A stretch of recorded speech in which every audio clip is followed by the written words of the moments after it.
Devil's advocates whisper in the hall, where justice wears a mask and truth begins to fall. Every thread they pull, every lie they weave, in the courtroom's dance, who's left to believe?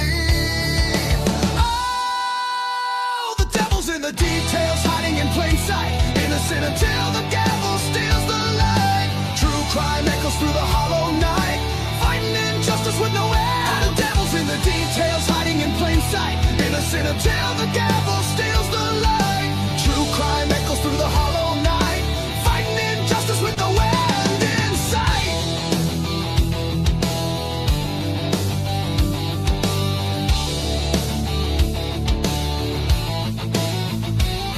A photograph fades where the truth once stood, blurred lines between the bad and the good.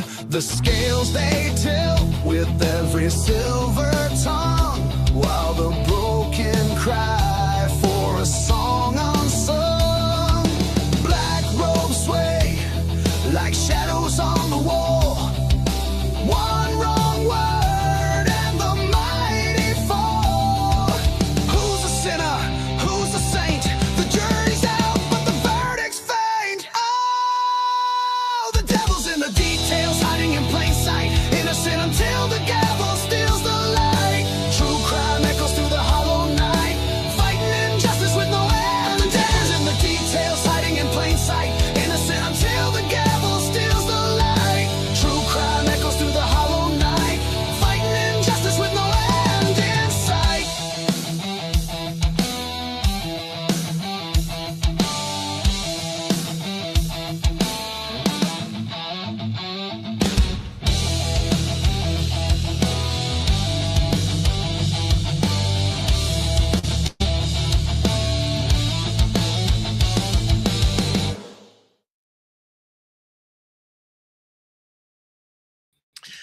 All right, welcome to another. Why the hell am I on a small? What the hell is going on? Let's go large screen. There you go. Can you hear me? I think you can hear me backstage. Excellent. All right, welcome to another Crimes After Dark show. Welcome to the people that are coming into the room. We are maybe, unfortunately, minus Logan tonight. She said she was still stuck at work, I think. So hopefully everything's fine. I guess it's just work, not anything else. And JJ may be joining us. He's not normally here now on Thursday nights. I think this is a Thursday night, but I have been told he may try to make, actually, I think he's planning on making it. I'm a little confused about exactly when, because there's a time difference. And so I don't know if he means 7:45 my time or 7:45 his time, which would make a difference, like a whole hour difference. So we'll see what happens when he shows up tonight. By the way, thank you for everybody who's coming in and supporting the show. There's a lot of love that we're getting on this show, with people saying now that okay, this is going to sound bad, they go to bed with us every single night. Like, there's people who make us part of their nightly routine. So I love it that everybody in America and across the world is going to bed with me at night. It's a good experience. I like that. I always wanted more experiences. And so thank you for that pleasure. Anyways, the point being is that it's great that some of you are making this a ritual for your nightly routine. And I appreciate that very much. And I'm also trying to focus on getting long form videos back. And some of you had said, oh, good, DA's finally doing a long form video after forever. Has it been that long? I guess it has. Anyways, let's bring our panel up and get going. By the way, real quick, we are going to cover some new cases a little bit tonight. Not necessarily like we're covering new cases per se, but last night's show, several people gave us the whole DA. I'd really like you to look into the Noah Presgrove situation. We are going to do that tonight and talk about that as a panel. Maybe the Evansdale, I think that's how it's pronounced, girls from 2012. We may talk about that as well, but definitely the Noah Presgrove we're going to talk about. And then, of course, there's the regular bevy of stuff. Idaho 4, Mickey Steins had a video drop this morning on Mickey Steins, a lot more detail, about an hour on Mickey Steins this morning. By the way, before I bring the panel up, if you want to help this channel a lot, I really need your love and support on the other cases other than Idaho 4. Whenever I do another case other than Idaho 4, things go to die. I need your support. If you believe in this channel and you believe in the mission, I'm hoping you resonate with the panel and the topics, plural, not just a case. So give some love to those other videos when you see them. Help us out. Leave a comment. Get in a fight with somebody. Sometimes that helps the algorithm even. I don't know. But anyways, I don't want anybody to fight, but actually fights actually do help the algorithm, unfortunately. All right, let's bring on Dago. backstage from the True Crime Cafe. What's up, sir? Whoa. You really just said that. Anyway, I did. About everybody going to bed at this? Yeah. No, the other thing with the fighting, but it's funny. I loved it. Yeah. It's true. It's true, though. I do want to reiterate everything that Lee just said for myself as well. Good evening, everybody. First and foremost, thank you for joining us. It's wonderful to see you all. A lot of you I just saw about 27 minutes ago. It's great to see you again. Thank you for being here.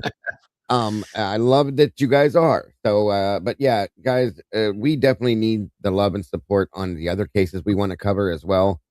We want to bring them to you. So therefore, in turn, your support is what's absolute for those. It's absolutely important. So guys, thank you so very much for being here for all of it, guys. And it's great to be back. Good to see you, Lee. Yeah, thanks. Good to see you as well. Yeah. I'm excited to get into these other cases I've covered before, but I want to jump back into them. Yeah. And I'm excited to do that with all of you guys. So yes. Perfect. Well, we'll do it live. I'm looking forward to talking about Noah Presgrove with you. I feel like, we'll wait till we get there. Let's get the rest of the panel up. Robin, how are you doing this evening? You got yourself muted at the moment. There you Hello. I'm well, thank you. How about yourself? I'm living the dream. Hello. Actually, I'm very excited. I'm feeling good. Good. Well, That's good. And I'm excited too to tell everyone they need to freaking hit that like button, subscribe to both channels, go over to Logan's channel and subscribe to her too. She can't be with us tonight, but dang it, we can help her too. And Yes. make sure your notifications are set to all, because YouTube keeps messing around with people's crap. So, but yeah, we appreciate each and every one of you who roams in here every night. We love going to bed with you all. Yes.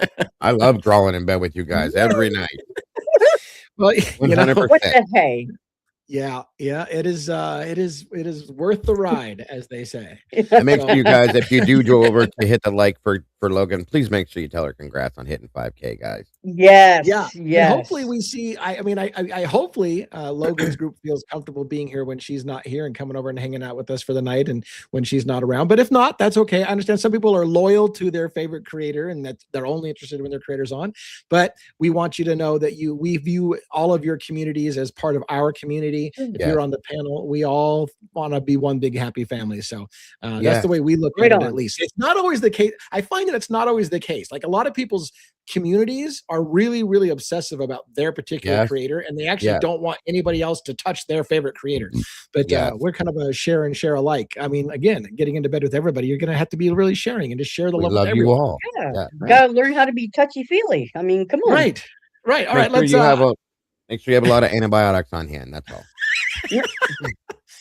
All right. So why is his head down? Did he fall asleep during the panel review? What the? He's playing with his toys still. See? What's going on? I need to take this off his face. Oops. You just tried to take it off his face, and I tried to take it off his face, and we just turned it right back on. Leave the buttons alone. What's going on, sir? What's up? What's new? Well, yeah, that's what we're asking you. What's new? Yeah. What's new and blue? And you were very salty and chocolatey and yeah. Oh, very nice blue light. Yeah. There you go. Blue light special. It's a blue light special. Was that a Kmart thing, the blue light special? Yes. Yep. Do you remember the Michael Jackson joke that went along with Kmart? No. You guys know what comes now you got to tell us. You know what comes after 69? What? Do you know what comes after 69? I don't. I heard this from a 90-year-old grandmother that told this joke. Mouthwash. You see, that's why we have the parental advisory. Yes. The Michael Jackson joke was something to the thing of like, why does Michael Jackson like the blue light special at Kmart? Because boys' pants are always half off. Oh boy! Did you almost lose your?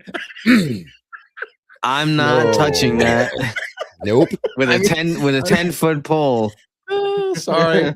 Sorry, it was a bad joke, but the blue light special. Holy shnikes. By the way, as a quick aside, we'll get into the monologue for a 1-1, but as a quick aside, I discovered a new band. Speaking of Michael Jackson, I discovered a new band. I'm kind of into this dark country mode. And there's this band I had never heard of before, and I know a lot of you probably have heard of it, but it's If Rappers Did Country. That's the name of the band. If Rappers Did Country. And they did two Michael Jackson covers, Beat It and Billie Jean.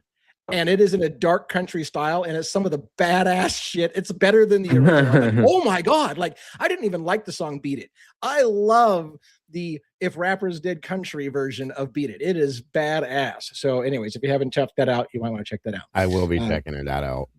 Great stuff. All right. So 1-1, do you have a monologue prepared for us tonight? Sure, I do. Is it good to be alive in the den on a Thursday night? Yes, Jackson, Juliana, and to my beautiful wife. Love you guys always. All right. The world goes quiet after midnight. Not the kind of quiet that feels peaceful, the other kind. The kind where the air feels heavier, where every unanswered question starts whispering back. This is Devil's Advocates, a place where stories don't just get told, they get taken apart. Piece by piece, question by question, until the truth, or whatever is left of it, crawls out of the dark. Tonight we start in a small town most people had never heard of, until two bicycles appeared, abandoned, beside a lake. Elizabeth Collins, 8 years old. Lyric Cook Morrissey, 10. Cousins, best friends, two kids riding bikes on a summer afternoon in Evansdale, Iowa. And then, nothing. No screams, no witnesses, just two bikes lying near the water, like someone had pressed pause on their lives. Months later, investigators would find them again, far away, hidden deep inside the woods of Seven Bridges Wildlife Area. Two children taken, left, and somehow no one knows who did it, or at least no one is saying. But sometimes the darkness doesn't stay in one place. Sometimes it travels. Hundreds of miles south, another town, another night. A party, laughter. Teenagers under the Oklahoma sky, and by morning, someone was dead. 19-year-old Noah Presgrove, his body discovered along a lonely road outside Lawton, Oklahoma. Broken bones, strange injuries. A story that keeps changing depending on who tells it. Was it a hit and run, an accident, or something that happened in the dark while everyone else looked the other way?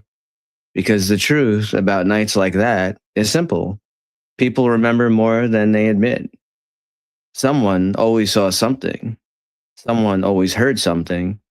And somewhere, someone knows exactly what happened. But silence is a powerful thing. Small towns survive on it. Friend groups protect it. And investigators sometimes drown in it. Tonight, we turn down the lights. We ask the questions that make people uncomfortable. Who took Elizabeth and Lyric? Why did the trail go cold? And what really happened in the final hours of Noah Presgrove's life? Because the truth doesn't always disappear. Sometimes it's just waiting in the dark for someone willing to look. So lean in, lower the volume, and listen carefully. Because the devil doesn't always need an advocate. Sometimes he just needs someone to ask the next question. This is Devil's Advocate. And with that, live from New York, it's Thursday night.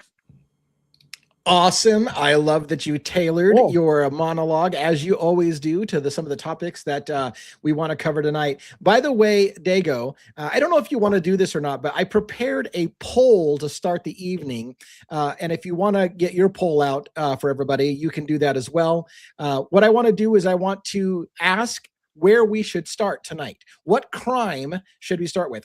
We will be covering tonight some discussion on Noah Presgrove, because that came up last night. People wanted me to look into it, and I heard you, and I did, and I became immediately fascinated with that case. Also, we'll talk about Evansdale, as one said in the monologue. So what I want to do is I want to give you 4 options. What crime should we start with tonight? Idaho 4, which is typically what everybody wants to talk about, and we can and will talk about that tonight. Mickey Steins, which is the new video I dropped this morning. It did an hour of Mickey Stein's material about vigilante justice. Actually, it wasn't. Was that what I dropped this morning? I think that's what's coming out tomorrow is vigilante justice. What the hell did I drop this morning? Shit, it was a Mickey Stein's one. I did a long deep dive into some of the his attorneys and stuff. Did you fuzz out? Anyways, so the 4 options: Idaho 4, Mickey Steins, Noah Presgrove, or Evansdale, because I only get 4 options. So did you want to put that out there too, Dago, or just me? You're muted, so I don't know what you just said, but you shook your head and you talked.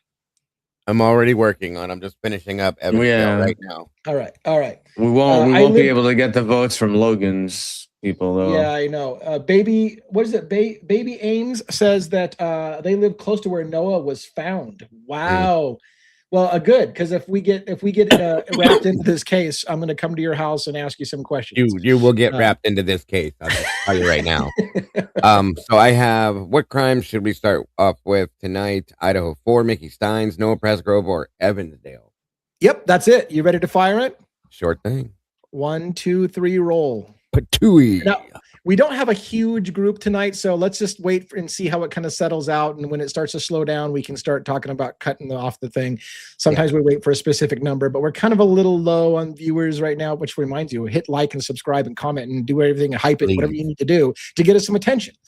And then that way we'd have a bigger audience, or we'll just be small and intimate. Okay. I'm writing right now at about 19 votes, and it's still picking up. Looks like the votes are still going, so I'm going to give it a little bit of time. I have 13. Okay, sounds like is yours kind of settled, or because mine's starting to slow down, so it's kind of hovering right about here. No, it's moving. It's going up now. Okay. Please vote on the poll, folks. Vote on the poll. Please hit the poll. Please touch the poll. Do something to the poll, folks. Do something to the poll, for Pete's sake. Please. Oh, Robin's frozen. I heard her laugh, but I didn't see her face. Her face didn't move. It was kind of creepy. Got the most that's okay. face ever. It's because I was on a different tab. It's okay. All right, let's talk about numbers. I'm going to go ahead and end it. I've got myself. What did I just do? I ended it, and then I can't see my own poll. I can't see my own poll. Give it a minute. It'll show up. Give it a sec. There it is. Okay. All right. Yeah, it showed up. All right. It shows in the chat. Okay. I don't see. I got 45. Yeah, you got Noah. I'll read it for you if you want, Lee. Okay. I posted. Okay, Dago finish. Go ahead. Yeah. 45% Noah Presgrove. 33 said Idaho 4. Oh, this is wild. 11% said Mickey Steins and 11 said Evansdale. So my side wants Noah. Yeah, same here. We got 40. Yeah. I see the poll finally. 48% Noah, 33 Idaho, riding in a good second. Mickey Steins, unfortunate in a way, because Mickey Steins is a really interesting case. You're gonna get interested if you listen to us long enough. That's my impression. But and Evansdale kind of riding in at 8%. So let's start with Noah Presgrove, if you would like. Yeah. Now, I don't know where to start because you were ahead of me by quite a bit. So do I let you run with the overview, or do you want me to run with the overview and you correct me or kind of fill me in on things? Like, I don't know who to start with. It's up to how you want to do it. Do you want to start off with like a news clip of this and like let them see the news story itself, or do you just want to talk through it? That's a good question. Do you have a news story throw up on screen? It's probably good because I think I see in the chat like a bunch of people never heard of the case at all. That's why I was give them like a brief synopsis. Right. And that's just it. I was gonna give a brief synopsis, but if you think that news article does a good job of it, maybe we should do the news article as a synopsis. I'll grab one of mine. Let me see what I got. Give me a second. Okay. or I can start to monologue on the basics, Sure, and you can sure. yeah. So from what I understand, Noah Presgrove is a 19-year-old young man who was at a party for, was it Labor Day weekend? I think it was. Yes. Yes. And Yeah. it was a multi-day of drunken binge drinking with a bunch of underage drinking and adults that were providing alcohol for the underage party goers. Noah, age 19, according to some of the rumors and things that I've seen, and Dago will correct me on what is rumor and what's actual fact. Noah and others got into ATV riding. There were rumors that Noah also got into a fight with somebody at the party. Whatever the case may be, Yeah. Noah was found dead on September 4th at approximately 6 o'clock in the morning. His body was found alongside of the road with mysterious circumstances. He was found nearly naked, but his clothes, his shorts, folded neatly next to him, and apparently undamaged. So meaning like I hadn't been hit by a car, but they're kind of making it look like he was hit by a car. Officially, it's not ruled a homicide, but the investigation is still open. They don't say there's any signs of foul play, but again, rumors are out there that he was beaten to death at the party. Other rumors were that maybe he had an ATV crash and had been injured, but walked away from it and then maybe died later of his injuries. Maybe they were covering up the whole thing to hide the underage drinking and the fact that adults were providing underage people. And Dago told me, a shocker before the thing, said that some of that underage stuff is even worse than you think. So that's kind of the gist of it. And so the basic, and the last thing I'll say about the summary, and then I'll let Dago take over, is that the family now, so again, it's never been investigated as a homicide and no suspicious circumstances. They just kind of say, we're not sure exactly what happened that night, but we don't see homicide, foul play. The family, I believe, has filed a wrongful death lawsuit and has claimed things like our son Noah was beaten to death at that party, with apparently no evidence to support it. They just said it. And the family says that they have evidence, but they just haven't come forward with it at this point. So that's kind of the gist of what I know, is that it's a mystery. We don't know exactly how he died. Family thinks that he was beaten to death. Whatever the case may be, it looks like somebody's trying to cover up the circumstances of his death, be it either they don't want to admit that they got a young man killed by over drinking and letting him ride ATVs drunk when he's underage, or whether it was a beating or whatever. But whatever the case may be, most people don't think he got hit by a car. All right, Dago, what do we got? I'm working on this in the background, but no, I definitely don't believe he got hit by a car. Anything related to a car, if anything, I believe he was drugged by a car. I'll say that. But there's a lot to this. I'm still digging on this, because I haven't touched this in a while. I'm sorry. Just trying to pull something out that, here we go. This is, actually, this was something I used. It was a law and crime, which we can use. You don't have to worry about that. They don't ever have issues For copyright? Yeah, we're good on those. I use them a lot. No, and Court TV. Law and Crime put this out. It's about 15 minutes long, and it's 7 shocking details of the Oklahoma teen Noah Presgrove's mysterious death. It gives the everything in one synopsis per se and tells the story. So I think that's probably the best way to approach it if you want to do that. So if we play a 15-minute video, is it something we can pause and talk about along the way, so that we don't just have to be watching for 15? Let's do that. Yeah. If you want me to do that, I'll do whatever you want me to do. 100%. Let's do that. Let's just leave room for discussion and dialogue, so it doesn't become 15 minutes of watching a video. But yeah. So while you get that up, I'll just say,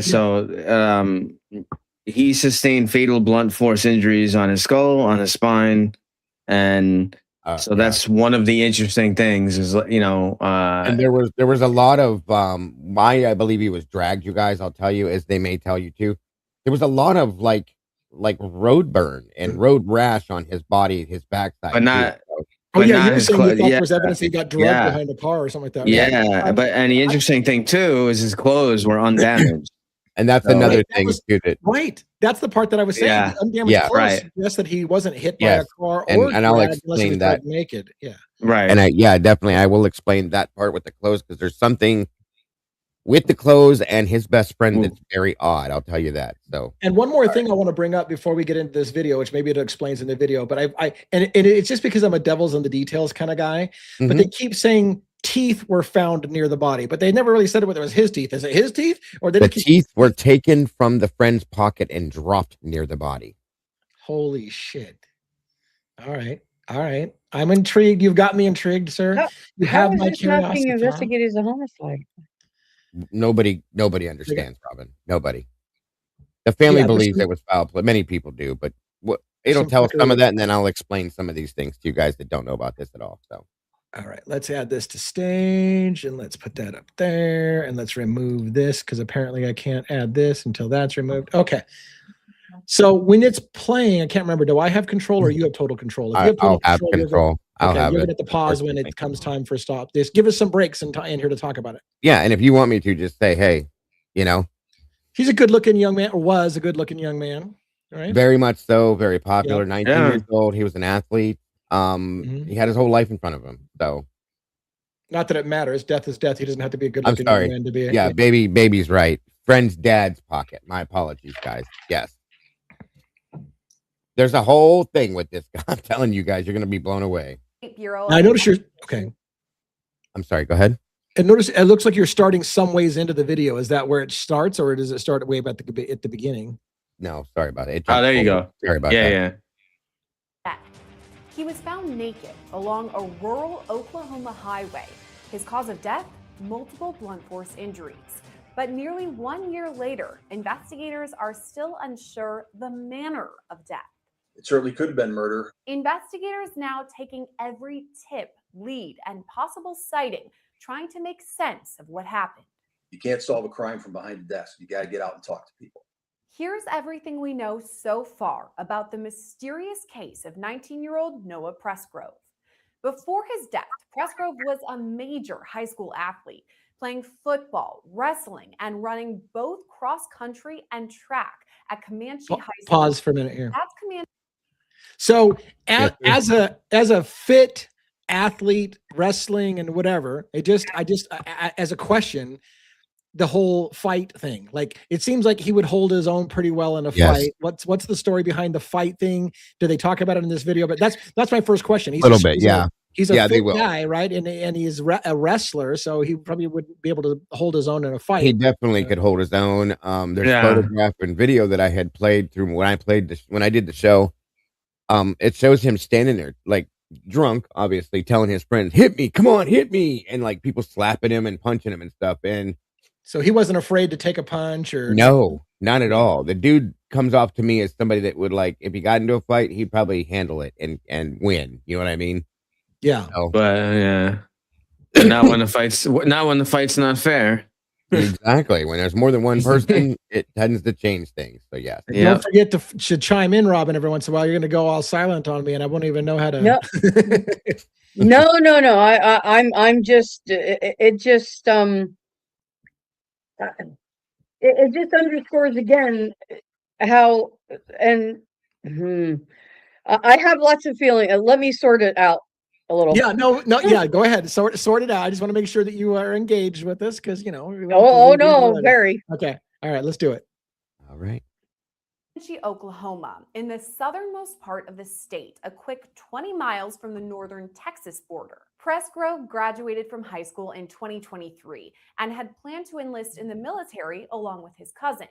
According to countless reports, Presgrove had a tight-knit group of friends, and that's who he was hanging out with on Labor Day weekend of last year.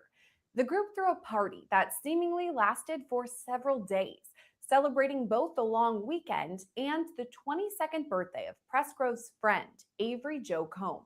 Stop. Around 40 people are said to have attended. So one thing I have to ask as well, I want to give room for all this to discuss. So this is a multiple day weekend party of drinking with underage kids and adults providing alcohol. How do they expect that not to go sideways? How did they expect people to not be over intoxicated and some kid to die from an alcohol poisoning? Like what kind of controls are in place? What kind of parents are letting all these young, I don't know how many young kids were there, but because apparently there were some that were. There was a lot. There was a lot over the 3-day period of time. And this girl, he was represented as his girlfriend or something, or just a friend. It says friend, but you know how kids are. Okay, it could be. There were a lot of kids there. The parents absolutely, just so you guys know, the parents provided everything for this. The property, the area they had the party, the alcohol, all sorts of stuff. They provided the whole thing, and they were there throughout in some options. Okay, right. And no charges against the parents for providing underage people with alcohol.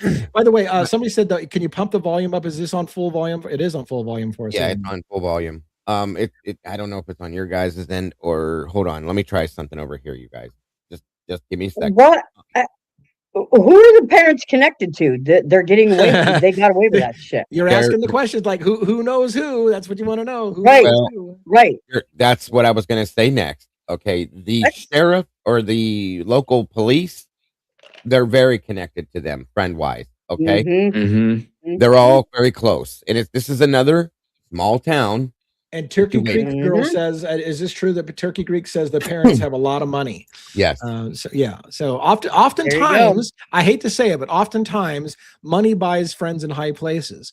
So yeah, of course, yes. They all know each other. Law enforcement, the parents, everybody, they all know each other. And again, small town values, folks. Remember that. Yeah. All right, I'm ready when you are. Yep. Attended. According to several reports, Presgrove got into a fight in the early morning hours of September 4th, 2023, while at this party. The argument was with his best friend, Jack Newton. Remember that name. He comes up again. I want to pause for Jack. If I understand, Jack was over the legal age and he bought the alcohol or something like that. Wasn't that part of the thing? Some of it, yeah. And that's another thing too, is you need. But he got into a fight with his friend. You're saying. So and you need to remember Jack and his father. Okay. Yeah. Both of them. And this was literally Noah's absolute best friend in the whole world. And what are they doing here? Are they snowboarding? What do they got in there? Is that a snowboard he's got in his hands? Yeah. Which one of these is Jack? This is Jack right here. Okay. This is Noah. Yes. Okay. All right. Cool. All right. But according to Jack, it resolved quickly and they ended it by telling each other how much they meant to one another. Around the same time frame, Presgrove was seen allegedly daring friends at the party to slap him. So this is the video. I had the videos of this too. There's actual videos, not just these stills, where he's screaming, "Come on, come on. Don't be a pussy. Do it. This is from that night or that specific during night? That party, yeah. This is Noah right So here. this is the actual night that they claim he got into a fight with people. Yes. With that. So, yeah. Okay. Yeah. So you tell me you've seen this video. Was he antagonistic towards people? Was he starting fights? Was he in the mood to fight and was trying to get people to fight him, or what was the move? Basically, he was drunk as shit. I'll say that. Really drunk, and he was like challenging everybody, girls, men. It didn't matter. To hit him, to charge him, to smack him, all of it. And he was being a douchebag. I'll put it that way, okay? In all due respect. But he was drunk as shit. I'm telling you guys, he was trashed. You could tell it. He was drunk and wanting to fight. And, some guys get that way. You know what I mean? I right. Be that guy, unfortunately. But yeah, that's what it was all about. So they were drunk too. He wasn't the only one. Now there were some people there that weren't, but most everybody was really drunk. Again, a 3-day party, folks. Think about that. Okay. Yeah. 3 days of drinking with a bunch of underage kids. Like, and there were parents around watching all this go on. They were coming and going, whatever they were doing. There's other things I'll get into later that I'll explain that are just, this is just bad. This is absolutely Appetite for Destruction right here. So, yeah. Good album, though. It is. It was. Yeah. In the face. This was caught on video, and here's a screenshot of that. It was posted at 1:42 a.m. and it's the last known video of Presgrove. Stop. After that morning, Presgrove. So yeah, just for those who are coming up to speed, because I happen to. So I believe the last time Presgrove was seen alive was leaving the party or going somewhere around 3:50-ish in the morning. And so this fight that they caught on camera was, would they say 1:40, 2 o'clock in the morning? Yeah, well, that wasn't that video. Or was the day before? The day before. Yeah. This wasn't actually a fight. He was just challenging people to hit him. But yeah, that's when that was. Yeah. So, but was that the same night of his death, or? Yes. Okay. Absolutely. Sorry. No. Don't apologize. You're good. And this, by the way, all these photographs and everything came from his best friend Jack's Facebook. Is that a picture from the night, or is that a picture from some other unrelated? Yeah, this is from my understanding. This came from one of the nights. Okay, one of the nights of that weekend of drinking. Yeah. That's how it was explained to me. So yes. And like I said, Jack, again, his best friend, was very cooperative in every way he could be, per se, to a point, in my opinion. I'll just put it that way. So apparently took a group of friends on an ATV joyride, but crashed and flipped it over. We believe no one was injured in the crash, but that happened twice. Okay. There was two accidents that happened. One was on a side-by-side ATV. The other was on, I think, a four-wheeler, but he rolled them both, from my understanding. And again, go ahead. Well, I was just going to share a personal thing. When I was about this age, it's a personal story, not related, so I hope it doesn't bug the shit out of people. When I was about this age, my father had a wealthy employer that invited us to a weekend retreat to ride ATVs and stuff like that. And I rode it, and I rolled his ATV. I was out by myself and on a sand dune, and I rolled it. I stuck my hand up into the engine and gave myself third-degree burns on my thing, because I was trying to push the engine off me as it rolled over. And I was so afraid to tell anybody that I rolled his ATV, because it was an expensive thing, that I hid my third-degree burns and everything. So I'm used to the whole drinking an ATV riding. Actually, I wasn't even drinking. I was completely sober. It was just, but I just had an accident. I just flipped it over. But anyways, it's my story of something like this. Well, it's actually interesting you brought that up, because after hearing certain testimonies and different things and stuff, I have a feeling that part of that is part of what caused some of the problems, because they weren't his. They belonged to somebody else. And that, I think they were Jack's dad's. Okay. And in turn, that upset Jack. Like, these are my dad's ATVs. What the hell are you doing? You're breaking this, you're ruining that, stuff like that. And I think that's what may have provoked one of the fights. One of them. There was another fight that happened over a girl too. So there's a lot with this, you guys. A whole lot. All right, you guys kind of a mindset with it. Yes. So this was September 3rd, 2023, right? Yeah. Yeah. And the 4th. Yeah. I think I think he was found on the 4th. Yeah. I think it was the 3rd, 4th, and I think the 5th. I think party. 3rd or 4th, something like that. I can't remember exactly. It's been a year or two. Anyway, on we go. afterwards, some friends helped Presgrove shower and clean up because he was allegedly too drunk. He also borrowed a pair of white sport shorts from his friend Jack before getting in an argument with the birthday girl, Avery Jo Combs. She told Presgrove he wasn't allowed to sleep in her bed and had to stay on the floor instead.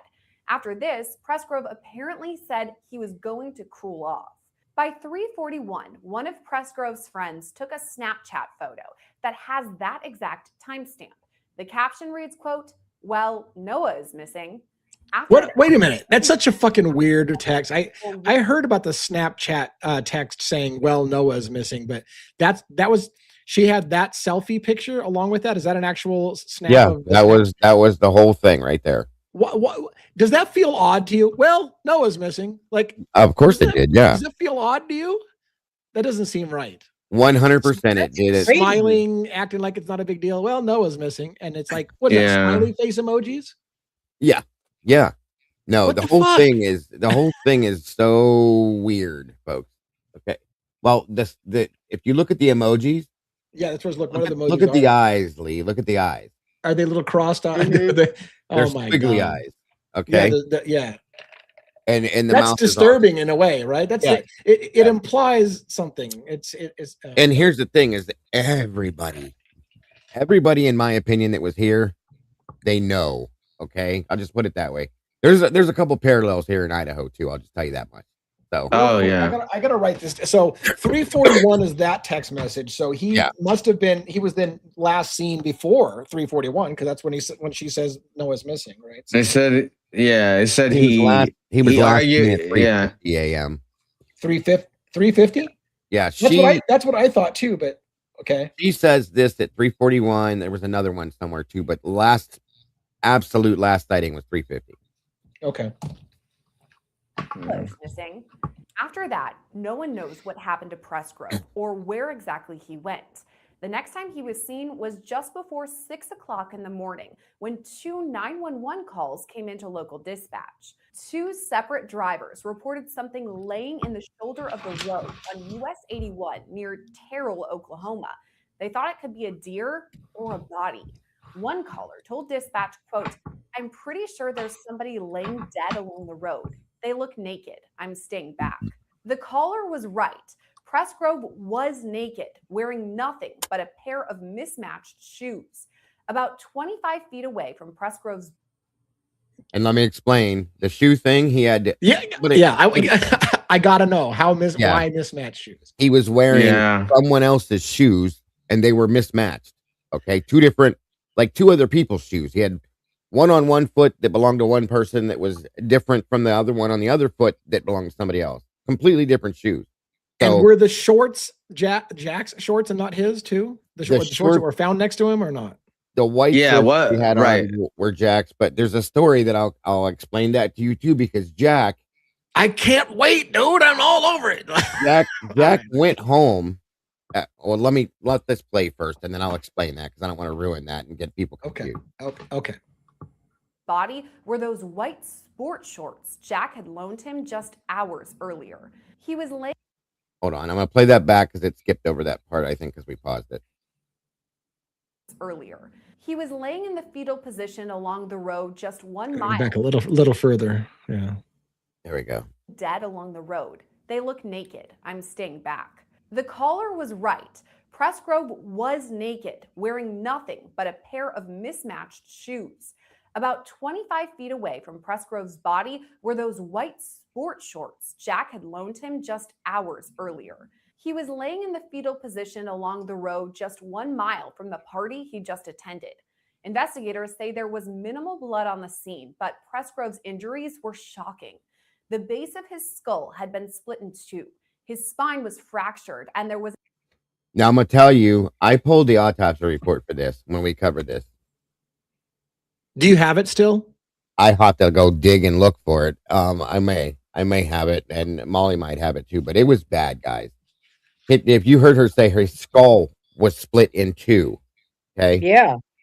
that's not that easy to do, you guys. I'm just telling No. you, you have to do some serious damage. There's a lot more. I'm gonna let her explain it, but it was so bad when I pulled the autopsy report. I was like, Jesus Christ! I mean, his whole body was mangled, folks. It was bad. So well, let's take a moment, if you will. If his skull was split, I got two questions. One, well, maybe three. Could it have happened like they said? He got hit by a car. That would cause enough damage potentially to split your skull. Could he have gotten in an ATV accident bad enough to split his skull and still walk away from it? I don't think that's likely, but I don't think that's likely. not in my or opinion. could he have been hit over the back of the head with something? I don't know where his skull was, but was he hit with an object? So that's the three things I'm thinking. It could have happened, like they said. Maybe he was hit by a car and that caused the skull fracture. But, You'd have paint. You'd have paint transfer from the car then. Yes, on him. There would have definitely been transfer, and there would have been other injuries from. And someone says in here, baseball bat would fracture someone's skull too. Well, it was literally split in two, though. Understand that. Yeah. Your skull is one of the hardest bones in your body, folks. Literally. Okay. So there's a lot. His spine was detached. There's a lot of things to this, though. Which to be fair, could be Again, the kind of could be damage from you a would car see from a car accident, accident. Yeah. All right. There's other things that take from that to take away from the possibility of that is all I'm saying that we'll come to later.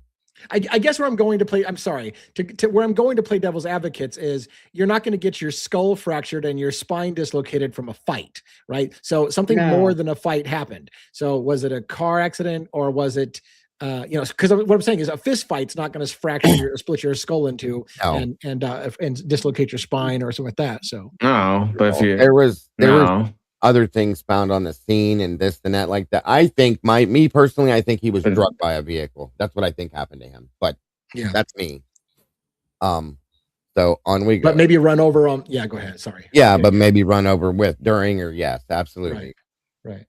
An 8-inch cut on his scalp that had been flipped back, revealing bone.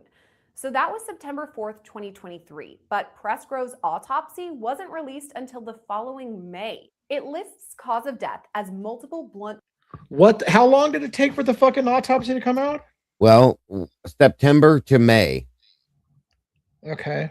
September was the 8 accident, months. and it was 8 months. May, 8 months before the autopsy report came out. Why did it take 8 months to drop an autopsy report in an accidental death is what it looks to be, right?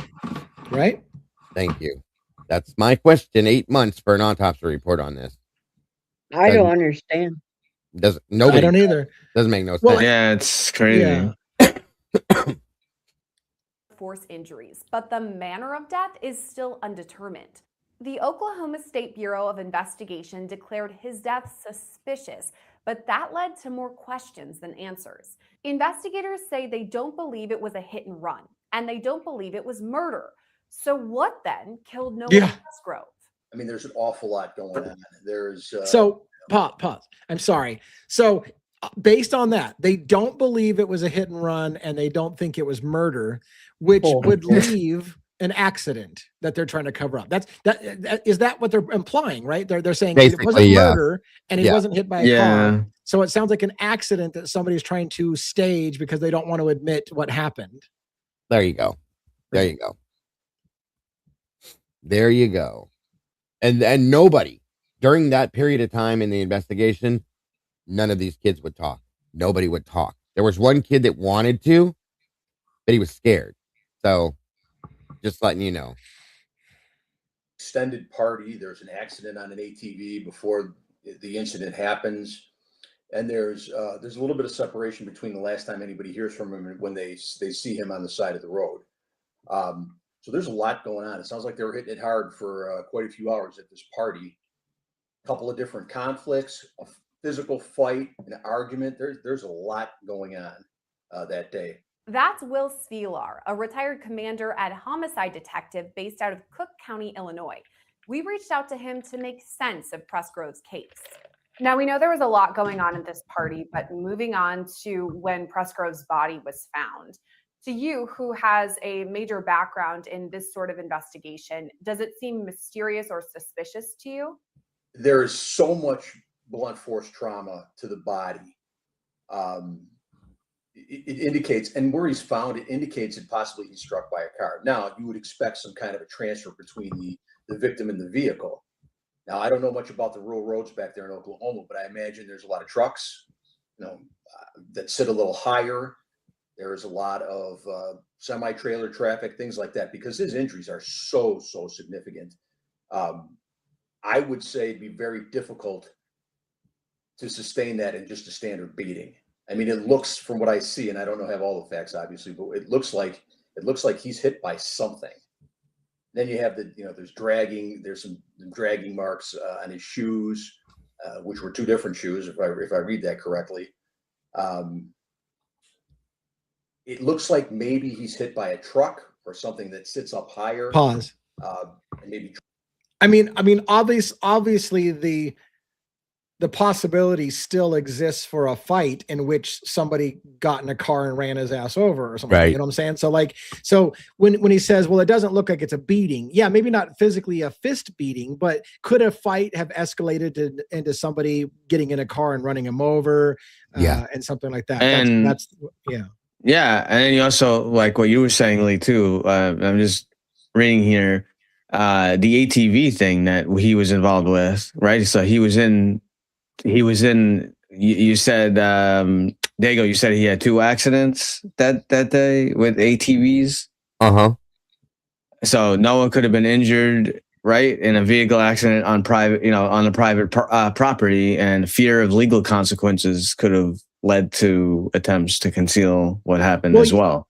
If his injury was severe enough, and then even though these people, whoever the owner, they have a lot of money, but still, it's that's exactly what I was saying. Is like my first thought was that they didn't want to admit that this kid got killed in an accident because of underage drinking, which could lead to a homicide manslaughter charge against the people who hosted the party and all kinds of stuff. So, but the problem with it just being he died from an ATV accident is, again, you don't walk away from the ATV accident with that kind of, you don't have that kind of spinal No. injury, you don't have that kind of No. head injury and walk away from it. So it sounds like he walked away from the ATV accident. He did. So it can't be, in my mind Right. so far, it Both can't of be them. the ATV accident that caused his death. No, I never believed it, and I do have photographs. I knew Molly was going to start dropping stuff to me. I have stuff to go with this to show you after the fact. But yeah, there's thank you, Molly. There is Thanks, Molly. Yeah. there were two ATV accidents that he got up and showered and walked away from this because he was so drunk he kept screwing up shit, so on and so forth. And again, that's what caused one of the fights earlier. And I think it could have promoted, like, the dude was just out of touch that night. He was out of control. And it's almost like I feel like they got sick of him. He did some things. There was a couple things towards some girls that pissed off some other people and stuff, so on and so forth. So I want to say that's where I'm going. Like, Yeah. My initial impression is, and I hate to say this because I don't know the young man, but he looks like he was showboating, showing off, he was, starting fights, probably rolled the ATV because he's showing up, and he was probably belligerent and obnoxious, which could have, and again, and if he was hitting on people's girlfriends and he was just being a general pain in the ass, causing problems for everybody, I could see how that would start fights. Like, somebody needs to shut that guy the fuck up. He's ruining everything, or whatever. And so that would lead to people being super angry at him, and then let it get out of hand, right? Yep. So were the parents still there at this point? If that's the case, why the hell didn't they just take the kid home? The parents, these parents are providing drinkings. The parents weren't much better. There's a story that came to me that the one father was found to be in a bedroom with one of the underage girls too, and so yeah.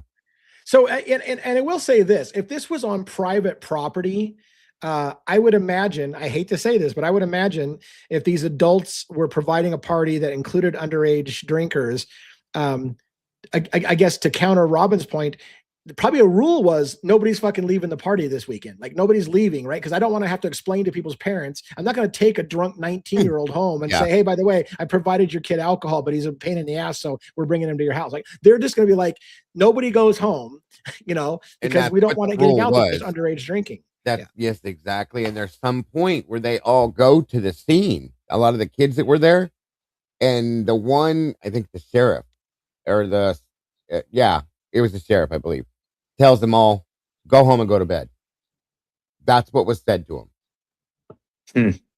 Go back to the house and go to bed. Almost like, you didn't see this. This didn't happen. Of course. And like I said, the parents are very there's rumors about the father. Like I said, there's rumors that the mother was flirting with some of the teenage guys that were there too. And holy shit, dude, it's a mess. It's a bad. By the way, I have to make an Idaho 4 reference. It seems like this pretty much happened at 4 a.m. Yeah. Mm-hmm. JJ joining us for a late start, but good to see you. I knew you were coming in late. Good to see you, by the way. JJ, super nice, guys. He's super nice. What's up, everybody? How you guys doing? And it's just coffee, bitch. It's just coffee, bitch. That's just coffee, bitch. Well, I don't know how much you know about the Noah Whiskey. Presgrove thing, but we're diving into Noah Presgrove because somebody asked us to look into it last night, and we're doing a dive into it. Dago's bringing us up to speed. We're using a law and crime and video about it, and we're getting the. Do you know anything about it before I tell you anything about it? I had heard about it, and I've been listening to you guys since I got home. It was some kind of ATV, allegedly an ATV accident or something. Yeah. And I didn't get a lot of the details though. So Noah was very sorry. I was going to say, Dago. So you think that he got hit? You think he was hit by the car? But I think he could have been drugged. But there's drug and or ran over by the car or more. Okay, or a vehicle. I'm not going to say car. Vehicle. There was like pieces of chain found at the scene. But why the clothes? Why the clothes have no marks? That's like crazy. That's insane. It is weird. Yes. Yeah. The shorts were Right. folded. The shorts that were found, I can't remember how many yards they said from his body. They were found folded up neatly on the ground. Right. That's what I got the impression that they said that the clothes fucking were, weird. The Who shorts did were the shorts folded. belong to? Who did the shorts belong to? Jack. Right. Jack. Right. Yeah. Just as much as the teeth that were taken out of the father's pocket and dumped on the ground next to the body. Think about that for a minute. I am thinking about it. All right. All right. Okay. Let's roll it. Let's keep going. Yep. Dragged along and rolled around. I know he's got some injuries to his fingers as well. But it's just so much trauma to the body that it's difficult for me to believe that this is just a straight beating. Now, I'm not saying that it's not possible that he did take a beating and then somebody dumped him on the side of the road. Yep. And then he was struck by a vehicle. Yeah. Okay. Stop. I mean, that's a scenario too, right? There were no tire markings on his body whatsoever that they could find. Right. Right. So again, the scenario would be maybe he was beaten and they left him on the side of the road, or he walked away beaten and then got struck by a vehicle. And so it's a combination of the two. But as you say, no tire marks. Now, could that mean that somebody just flat out didn't see him and plowed right through him and never hit the brakes? Because that does happen. People do hit things and never hit the brakes. Everything is possible. Right. All right. But it's just Yeah. food for thought. I like to think it through and see what we can rule out. Go ahead. The biggest problem I have with this is that the one parent walks up to the scene, reaches in his pocket, and pulls Noah's teeth out of his fucking pocket and drops them by the body. Okay. Now you keep saying that, but how do we know that happened? I mean, I know it's getting ahead in the story, but how do we know that happened? Is that because there was an eyewitness testimony? Yeah. There was an eyewitness to it. Okay. Yes. Sorry, I should have said that. My apologies. No worries. All right. Are post-mortem or anti-mortem, the ones that caused his death, because there's so much blunt force trauma. It seems like it was difficult for the ME to make a determination. Obviously the cause of death, but not the manner. All this goes back to the only thing we know for.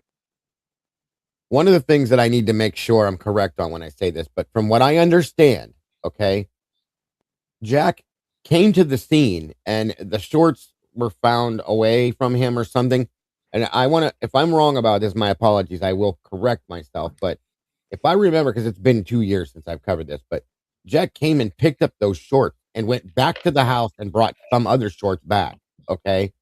Wow. That's the understanding that I got from this in the one interview that I had listened to. So don't take that and run with it yet, folks. Just give me a minute on that. But I think that may be what happened. So, excuse me. Wow. Certain about the case. Presgrove sustained multiple blunt force injuries, but we can't be sure what they were. If we're talking about the autopsy, we know the cause of death. That's multiple blunt force injuries, but there is no manner of death right now. It's listed as undetermined, and there was quite a lengthy time between Noah Presgrove's death and then when the autopsy was released. So what do you make of all that? Well, I think that the investigators, both the medical examiners, investigators, and the police were trying to do a thorough investigation, collaborate between the two departments and come up with a manner. And it sounds like they just couldn't. It sounds like they tried, but they couldn't, whether it be from lack of physical evidence or unreliable interviews. It sounds like they couldn't. I've seen it a few times, but it's very rare that happens. What's also rare, or at least unusual, is law enforcement's stance on the possibility of a hit and run. At first, that's what authorities believed happened, but as the investigation went on, that came into question. The Jefferson County Sheriff has even said publicly he doesn't believe it was a hit and run. And we've talked about how it appears, at least from the jump, that this could have been a car crash, that at least the severity of Presgrove's injuries kind of line up with that. But now we have investigators saying there was no debris on the side of the road that usually happens when there's some sort of vehicular collision, that they aren't able to recreate any sort of crash. And that was a big deal with this when they were looking into the thought of maybe him walking down the road drunk and a car came by and hit him. Okay. You would expect there to be like headlight lenses busted or pieces of a fender or a grill or something. Okay. There was nothing on the road except for him. No pieces of anything. And if somebody hit and ran, they wouldn't have the time, nor would they want to stop to clean it up and take back off, is what they're trying, the point they're making with this. And that was made in another interview that I watched on this about this as well. So I just wanted to clarify what they're talking about so you guys get it. Sorry. So they don't believe that it was a crash. So if it's not a crash, what was it? Could it have been murder? Certainly, it certainly could have been murder. Like I said, the injuries were so significant that we don't know which injury killed him. He's got so many injuries that could have proved fatal. Like I said, I don't know if he was dumped on the side of the road and then he's struck by a vehicle. And again, if I read it correctly, they're saying they don't think it was a hit and run. Now, so I want to comment on that. Yep. Again, it does go in. I'm just putting it out there. It does go to the idea of a sudden event. If he's got so many injuries that are so extensive and they can't determine cause of death exactly, it suggests a massive impact, right? It does seem to have that, because it's like if he had died and then was beaten more or whatever, they would be able to see some of that in the autopsy report. But the fact that it sounds like he's saying like there was so much damage done, and I'm going to put my own wording, in such a short amount of time, that it looks like massive damage was done to him, like a car hitting him. But again, they say that they don't think it was a hit and run. And right in the beginning of this, when I first watched and went through this, I thought maybe he was like rambling or wandering down the road drunk and a semi came by and hit him. Okay. And a semi is a bigger vehicle. You wouldn't maybe have as much damage to the vehicle, so on and so forth. Right. Sometimes Right. Night semis don't even know they hit shit. You know, I know that for a fact. I've seen those teams. Right. So at the same time, that could have, but then there's other things that pointed this out to me that made me go, no, maybe not. So yeah. Absolutely. And again, somebody could have run him over on the property and then took his body and dumped it, and it would still have the same effect of, because again, being hit by a car is being hit by a car. The question is, when did he get hit by the car and where did he get hit by the car, if he got hit by a car? Yeah. And the other problem though is, like, with some of the injuries, a lot of them relate to like road rash. Okay. Like gravel burn and like road burn and stuff like that. So there's another thing to think about during when you're thinking about this. So all right. or really, a tall vehicle, it could be a hit and they don't know, that they weren't sure what happened, especially semis wouldn't even really feel that. But yeah, if it's a vehicle, a car, there's going to be a transfer. There's going to be a transfer anyway on the undercarriage of whatever runs somebody over. But in this case, it could be a hit and they don't know they hit them. By the way, I have to, which is going to drive Sausage Biscuits is really annoyed that we're talking. This is a commentary show. If you wanted to go watch the Law and Crime video without our commentary, you can do that. Like, so it's kind of funny. It's like, but oh my God, I'm going to have to leave. They won't fucking stop talking. Just play the video. I'm like, dude, the video in its entirety is available at Law and Crime. Just leave our show, go over there and watch it there if you don't want commentary. Anyways. It's just funny when people are like, I always laugh when people tell me, "Oh, would you shut the hell up?" Like, it's a commentary show. If you wanted to watch the raw video, just watch the raw video. Anyways, yeah. Right turn Clyde's got a decent point with this too, so that's another thing we can get into after the fact. Might come forward and say, "Well, wait a minute, I did feel a little bump, driving down the street," or they just don't want to talk about it. When first responders got there, they had received 911 calls that some of the motorists nearby had thought it was a deer initially. They didn't know that it was a body. So is it possible, if a semi driver was going through that area and hit something, they thought it was a deer rather than a person, and that's why they didn't turn around or report it? Yes, absolutely. Especially if he was laying down already when he was struck. I mean, if you're standing up and you're struck and there's that front impact with the vehicle and the person, well, you're more than likely to know that, regardless if you're a semi, if you're in a semi or not. If the person's standing upright and you strike somebody or strike something standing upright, you're going to have damage to the front of the vehicle. If he's on the ground already and the vehicle rolls over him, that's a different story. The issue also, I have to say, this is a stupid way to think about it, that if it was a semi and the bumper's up high and he was sitting on the ground, the bumper would hit him in the head pretty much, right? But again, that starts to get crazy trying to figure out the logic of it. But most definitely, yes, sir. Investigators say it was not a hit and run, but they also say it was not a murder. I think what's so mysterious about this case is they say it's not a hit and run.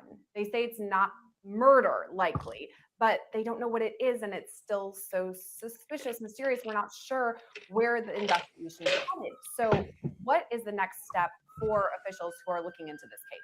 They're going to need something. They're going to need someone to talk about what they saw, try to figure out how he got where he got. Did he just walk away? Did somebody drop him off? Obviously, I'm sure they looked into ride shares and things like that to see if he Ubered somewhere.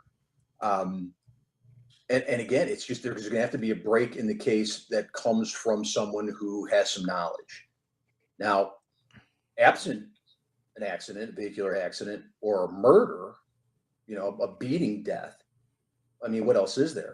He couldn't have fallen out of an airplane. I mean, he has some significant injuries. Fallen. With that. He's just saying he couldn't. I think he was just laughing about that. He didn't fall out of an airplane. Oh yeah. One of the other Yeah. theories was that he was thrown out of a vehicle too while it was moving at a high rate of speed. So just give you guys that too. Be caused in a couple of different ways. Obviously, the most logical is a motor vehicle accident. Again, like we spoke of, we don't know if he's already down and deceased from a beating and then struck by a car, or if he just passes out on the side of the road and gets struck by a car. So that's a couple of things that are going to be very, very difficult to determine. So all this leads us back to that weekend-long party, the last time anyone for sure saw Presgrove alive. But that angle of the investigation has some issues too. The last time anyone for sure saw Presgrove alive. Labor Day, 22nd birthday party, lots of drinking and hijinks going on. Does that make things a little bit more complicated now if investigators are going back? Because a lot of these party goers were likely drunk or drinking, went to sleep late, so their memories might be a little hazy. Absolutely, it does. And again, the more time passes, the less their memory is. And when you're dealing with intoxication, what else is going on there, it's likely that they forgot pretty much all about the event, depending on their level of inebriation. But the longer it goes out, the less viable these interviews are. It seems like, as an investigator, that's a really tough thing to start with. A bunch of witnesses who maybe not recall what happened or have a limited memory of what happened. And if some of these do remember what happened, let's say, but they do say I was intoxicated or inebriated in some way, can we even for sure 100% believe what they're saying because they were under the influence of something? Yes.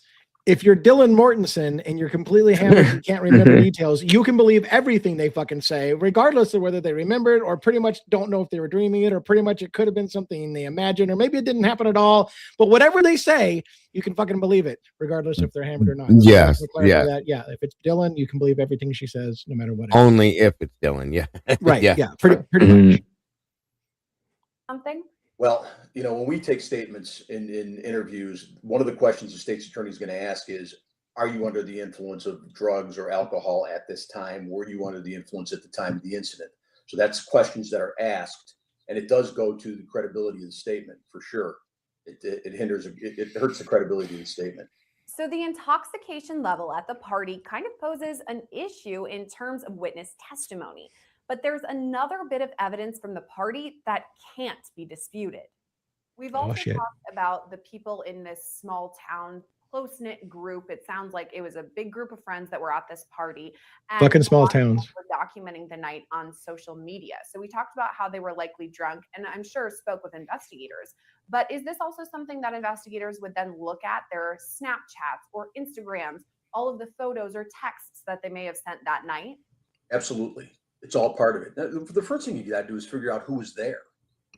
Now, where social media plays a role in this is if they are on something that's, and I don't know, one of these Snapchat or one of them goes away as soon as you send it. I'm not sure which one that is. But anything that has something out there. Now, if as an investigator, if I'm reviewing this and I look around, I can see other people, even people that don't want to be identified or don't want to come forward. I can use another source to identify that person. Now I got another person to talk to. Social media is valuable in that point, in that area, to identify more potential witnesses. Who's there? We need to find out who's there. We need an inventory of who's there. And again, like we talked about, this is a 2-day party. There's probably people coming and going throughout the course of the 2 days. So social media, any kind of video evidence, and we spoke of this before too, any kind of video evidence is crucial. Now, I don't know what kind of surveillance systems they have out there in the rural area where this happened, but I'm sure the investigators looked into that. I'm sure there's a social media team that looked into that. That also poses the question, did something happen at the party that hasn't been made public? The two main locations in this case are where Presgrove's body was found along the road, and then the party that he was at before this. Is it possible that something happened at the party that he actually died there and then later was moved to this location? What do you think? Right. I think that's very possible. Yeah. Where have we seen that before? I don't know the time frame or whether or not the investigators went back to search for any kind of evidence at the party. I know that we obviously know there's a couple of arguments that go on throughout the course of this 2-day party. One of them's physical. We know that he crashes on an ATV. He could have sustained. I'm gonna let. You want me to leave? I'm gonna run to the bathroom real quick. You want me to let it play or leave it paused? Okay. Leave it paused, and I'll talk about while you're away the teeth thing, because this is what this idea that the accident happened somewhere else and the body was staged later would, in my opinion, exactly explain why somebody takes the teeth that they found at the actual scene and said, shit, we got to put these teeth near the body because somebody's going to look for the teeth and go, where the hell are all the teeth? So you pick up the teeth from where the actual accident happened and his teeth were knocked out, and you bring him to the crime scene and you just scatter them there and go, there, now the teeth are at the crime scene. Explain that shit. Like that's what immediately I thought. If somebody literally, again, I don't know who the eyewitness is and I don't know what their credibility is, but if somebody came up like Jack or Jack's dad or whatever and took a pocket full of teeth and dumped them at the scene, it suggests that accident happened somewhere else and they were bringing the teeth to the new staged scene to make sure that the teeth were there with the body. That's what it looks like to me. But again, they also just go ahead. If it was just okay, while that was all going on there, I was having AI help me walk through the stuff from the autopsy. And so if this was just a simple, and this car, if it was caused by a vehicle, this was not a simple accident. Somebody's car, truck, whatever, was totally screwed up from this. Okay. So yeah. How, if that's the case, how did they get the teeth? Yeah. Well, yeah. You're not going to sift through a car wreck and find teeth. The teeth are knocked out somehow. From what I can ascertain, this was a combination of two things. That's just my opinion. Well, yeah. To your point, and I'm going to get graphic, but if you were hit so hard by a car that it knocked your teeth out of your face, it might actually be hard to find those teeth and where they got knocked to. Right. But if you hit someone's, if you hit someone in the face with a baseball bat and knocked their teeth out, their teeth are going to largely be there at the scene. I know that's super graphic, but that's the other. Why were they in his father's pocket? Did he get for them and found them to erase any, in my opinion, any proof that something happened like that there? Okay. Yeah. That's just my opinion. Sorry, guys. I was as quick as I could be. No, I mean, and again, if he was hit on the side of the road, the teeth being found by his body might actually be suspicious. Because again, if the impact was so hard it knocked his teeth out, it'd probably be hard to find all those teeth. But so I want to know more about the teeth. But people keep telling me, oh my God, there's more. So I realize I'm coming to this case late, and so I know a lot of you are like, wait till you see what fuckery is happening next. Okay, well, we'll keep going. My understanding it was two teeth that were pulled from the pocket of the parent, dropped there to basically make it look like they were knocked out there. I guess that's how I took it. You know what I mean? Yeah. Right. Right turn Clyde is making a really good point right there. the timeline's gonna timeline is make what it. makes everybody go, so yeah, and the witnesses. Yeah, Well, one of the things I love to do is I build timelines. So I've got a timeline already started for this, and I'm going to keep plugging stuff into my timeline because again, if this is a case that people are interested in, I know I'm intrigued, so I'm already sucked in. So Yeah. I'm going to There's a start lot. building the Yeah. timeline, and I told So you this- last night, like, if you want to get into this, I was excited because I'm not excited because of the case, guys, because we're true crime people, guys, period. I Yeah, mean, we're basically generic detectives, okay? This is what we live for. And when I got into this case, I was like upside down with this, guys. That's how crazy it was. So I figured you would kind of be into it too. Yep. On we go. Sustained an injury, an internal injury there, and maybe passed away from a internal bleed that nobody knew about. They loaded him up, mismatched his shoes, threw some pants on him, and tried to get him away from the scene. There's a lot of things that could have happened that way. And if something did happen that way, someone should be talking about that. So if that's the case, that something happened, I mean, we've heard these stories before where there's these drunken parties, an accident happens, friends try to cover it up. We're almost a year out since Presgrove's death. If that's really what happened, why has that not come to the forefront yet? Nobody seems to be talking about that. Sounds like no one's talking about it. If there were, and again, we know that and that's the thing, is they were threatening these kids, telling them, you need to talk about this. Whatever you know, you need to tell. They wouldn't do it. They refused to do it, which told me immediately, because they know that there's going to be some accountability put into play right there with these kids, okay? Right. So it sounds like people are protecting somebody. They don't. The people who are shutting their mouth are either one, afraid of retaliation if they tell the truth, or two, want the person who did it to get away with it, so they're not saying anything about it. Yeah. Tiggy's got another good point. There was a clump of hair and skin, like a piece of scalp with hair attached to it, found on the backside of Noah's body. So that'll tell you how serious this was. Okay. So and somebody said his wallet and his hat are still missing. Is that they're still missing? From last I saw, they were still missing. Yes. All right. I think they were destroyed because there was probably some kind of proof on them, maybe, and I think those things were burnt. That's my opinion. Like burn up in a fire to get rid of evidence. Yeah. Okay, guys. the police did extensive investigations, and I think there's a private investigator involved now who shared some information with the police that they uncovered. Right now, all the police investigation looks like it's going to a dead end. If this private investigator can open up another avenue, police are definitely going to follow it. I mean, it's been a year. There can't be too many people talking about it. But if there are, and this private investigator can uncover that, then the police have another avenue. Right now, it sounds like it's a dead end. Hopefully. Yeah, the private investigator is probably going to do more police work than the police on this case, by the way. Mm-hmm. We need actual evidence. Can you pause for a second? Speculate. We can. I hate to do this, but my wife's not feeling well, and so she's laying down, and my dog is barking, and when it barks like this, it means something that it needs to go outside really bad or whatever. So I need to step away. If you guys can talk as a panel and not go too far in the video, that'd be great. I will be listening in my head seat, but I got to let him out because my wife's not responding, and I know the dog. No, you're good. Yeah, so we could wait on the video till he comes back. We can talk. Yeah, we can. So, Dago, what's the deal with he had two different color sneakers? He was wearing, first off, guys, this video was released August 20th of 2024, and you hear him saying this is a year ago, so 2023 is when this went down, okay? And I have all sorts of shit in my Discord on this, if I know Molly, because Molly was my digger on this and my researcher, and she pulled, her and Mama Bear both, they yanked everything on this that we could find. So I have a lot to show you after this. Yeah, somebody had put, I think, somebody put two different shoes on him.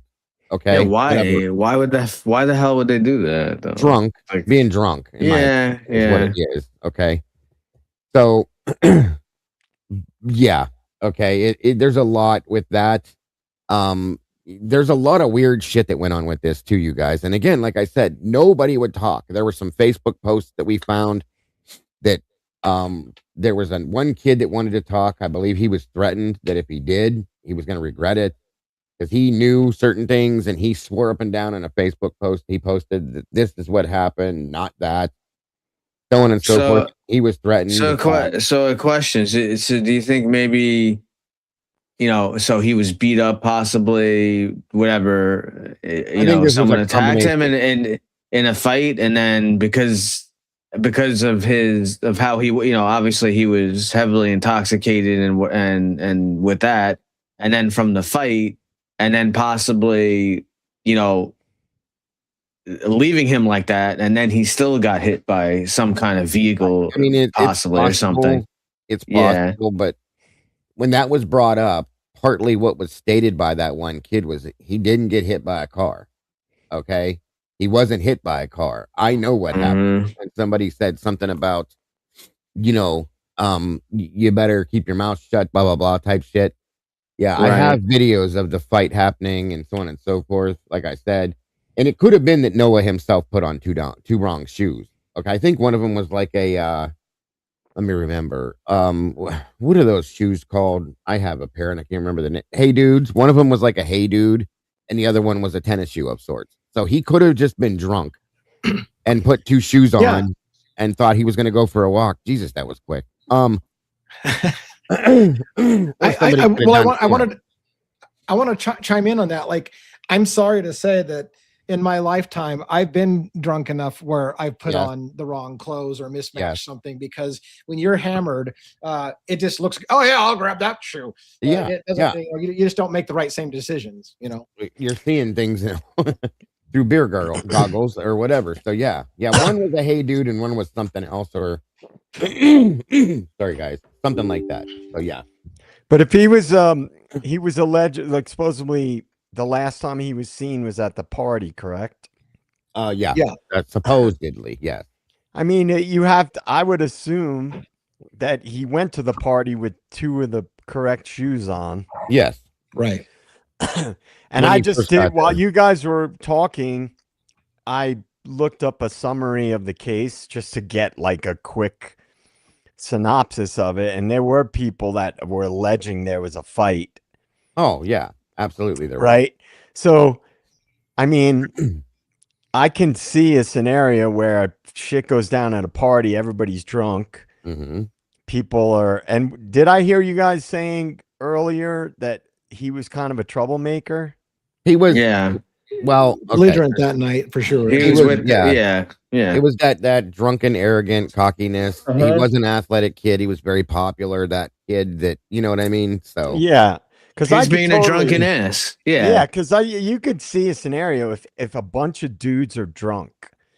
Yep. I mean, we've all been to parties, right? Where dudes get drunk and shit gets out of hand. Mm-hmm. And I've been at plenty of them where shit gets real out of hand, and melees break out. I mean, I've been around them, and it's like. By the way, Robin's got a point. She's trying to get in at some point here, real quick. What do we know the topography or like what this property, was it like around like a lot of like a mountainous area, or was there a lot of like high ground? Yeah, I thought about the fall. I thought about the fall too, if that's right. No, I don't believe so. I think it was in Oklahoma. I think it was like country farm area type stuff, but but there are places in Oklahoma that have like cliff areas and things like that. That's why I'm asking. I don't know the area that this happened. Not that I know of. It was all flat land. Yeah, it's funny, Rob. I want to get back to JJ's fight thing, because I think if anybody knows drunken fights, it's probably JJ. But anyways, where I was going to go with that is, I thought the same thing when the guy made the joke about, well, he didn't fall out of an airplane. I thought, well, what if it was though a big fall? Right. The only thing I know, the only thing I know geographically that was different than just standard flatland was there was like a water source that was very close to this area, a large water source. I can't think of the name of it right now, but it came up in there like a lake or a river or something. I can't think of what it is. That's the only geographical thing that was different from, just like I said, just a regular old flatland area. Yeah, I mean, it's just like you have this crazy party, and then somebody turns up dead with trauma, blunt force trauma wounds. And yes, they could have been hit on the side of the road if they were drunk walking at night. Red River. Like, there it but is. like, that's obviously possible, but like also it's plausible that shit got out of hand at a party and a big fight breaks out and he's going wild and other dudes are going wild and when people are drunk, like I think it has a relation to him damaging the side-by-side ATV and or the four-wheeler, and him being an ass, maybe, getting cocky, arrogant, and it broke out into something worse. And I also have had a thought, just so you guys know, that there's a lot of trucks that these people own out here. It's that area. Yeah, that everybody has he was a just truck, show a off, 4x4, and yeah. right, that they could have been screwing around. He could have been up in the back of a pickup truck. They're driving down the road going 75 miles an hour, and he gets thrown out of the back of the truck. Imagine what that would do to your body. Okay. And look, I won't name the case, but a lot of people know it. But this wouldn't, it's not out of the realm of possibility that some rich kid, like there's been cases, rich kid drives a boat and he's intoxicated, he gets his friend killed, and then everybody covers up for him, right? Everybody covers up for him because what case is that? Can't have the attorney's son go down for murder. We'll just cover that shit up, and that happens a lot too. So what is the person that just posted? We just posted that comment that lives in that town. I wonder if they've heard any rumblings. Sooner Deadhead, yeah, it's all flat grasslands. Thank you. I think they live there. Yeah. But I mean, they might have heard some rumors, if they're boots on the ground in that area. They posted exactly what I've been claiming that it is a huge cover up. There's the reason for it is because of who is involved in it, from my opinion. Again, like I said, I think Robin asked about law enforcement. Who knows who, what knows, that kind of stuff. Yeah. Yeah, Robin, it looks like this. Flatter than shit. That's flatter than shit. Right. Like I said, the only thing near there is the Red River, from my understanding. So there's no mountainous area. Here's the good news and the bad news. Good news and bad news. The good news is the bad news is pacing. We're gonna have to pick up the pace so we can finish this whole. We usually go about 2 hours, and people to their credit who said, "Oh my God, this DA guy never shuts the fuck up." I do talk a lot, but so let's finish this video for sure because I want to make sure we can finish the video. Yep. And you got to put it back up there. Oh, I got to put it on screen. Oh, there you go. But we need actionable evidence if we're going to bring a prosecution. And we talk about this when we talk about these cases. It's one thing to know what happened, but you have to prove what happened. You have to prove it was a crime, and you have to bring people to justice for this. And that's a pretty extensive process, especially in a case where the farther you go out, the harder it is to put all those things together. That brings us to the next part of the investigation, one independent from Oklahoma State detectives. You spoke about the private investigator, and that is something that the Presgrove family has brought in. So what would this PI bring to the table that Oklahoma investigators haven't yet? A couple of things. One, private investigators don't have other cases that they're working on. They probably do, but they try to dedicate their time to the case that they're being paid for at the time. Police have other investigations and limited resources. The private investigator can dedicate more time. Plus, sometimes people don't like to talk to the police, and they might talk to the investigator. With the private investigator out in the community, there's one person whose memory of the night is invaluable. There's a major player in this case who is Jack Newton. That's Noah Presgrove's best friend from elementary school onward, and he was with Noah that night. Some people online are kind of speculating and pointing the finger at him. Maybe he knew what happened and isn't revealing it to police. But look at that big truck. I mean, he's appeared in People magazine. Look at that big truck. That was my point. They all have big trucks. Right? But that's what I'm saying. Case in point, big ass truck. Yes. On a par for the course. Exactly. Obviously talked to investigators and said, here's everything I know. But some people are saying potentially he knows something. So do you think the best friend would be a major source for investigators? If he was there the whole time, yes, you're more than likely to be with your buddy. Your buddy's more than likely to be looking out for you in a situation where you can't look out for yourself. Coming forward, speaking to all the people that he's spoken to, I mean, I guess that's a good thing, but we've seen in cases before, and again, I'm not pointing the finger at anybody. We've seen in cases before, especially in homicides, sometimes the most helpful person who knows the most is the offender. And we do know in the night when they were partying, these two friends apparently got in some sort of fight or argument about a girl, it sounds like. They said eventually they made up, but could that have been something that's pause? Things got kind of carried away? I was 19 once.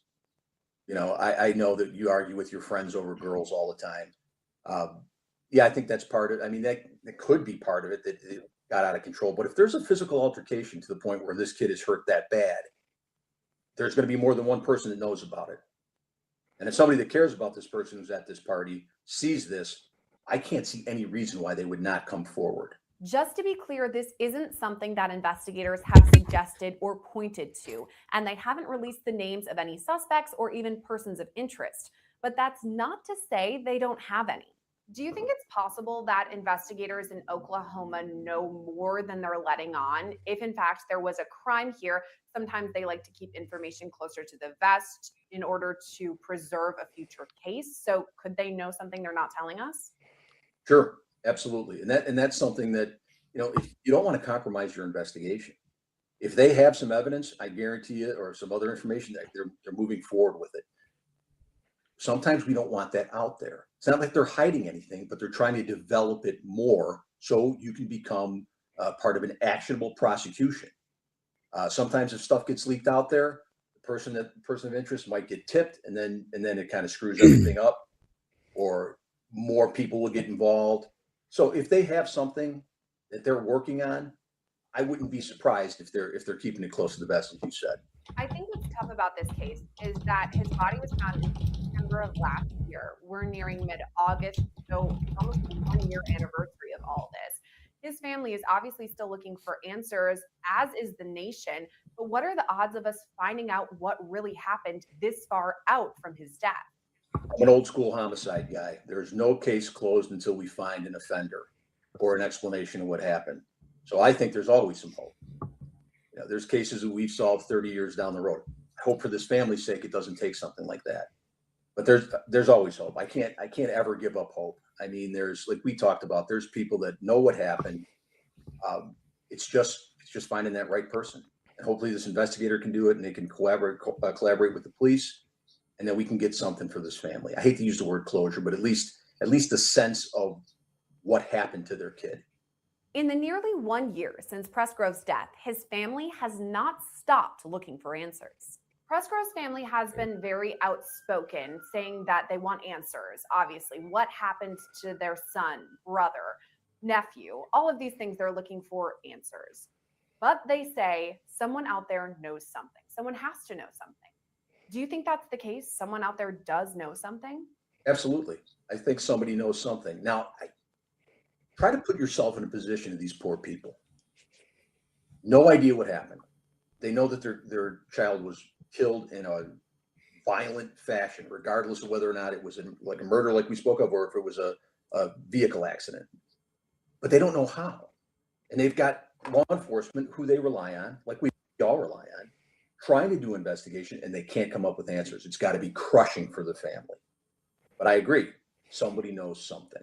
Somebody knows the direction he left. Somebody may have left with him.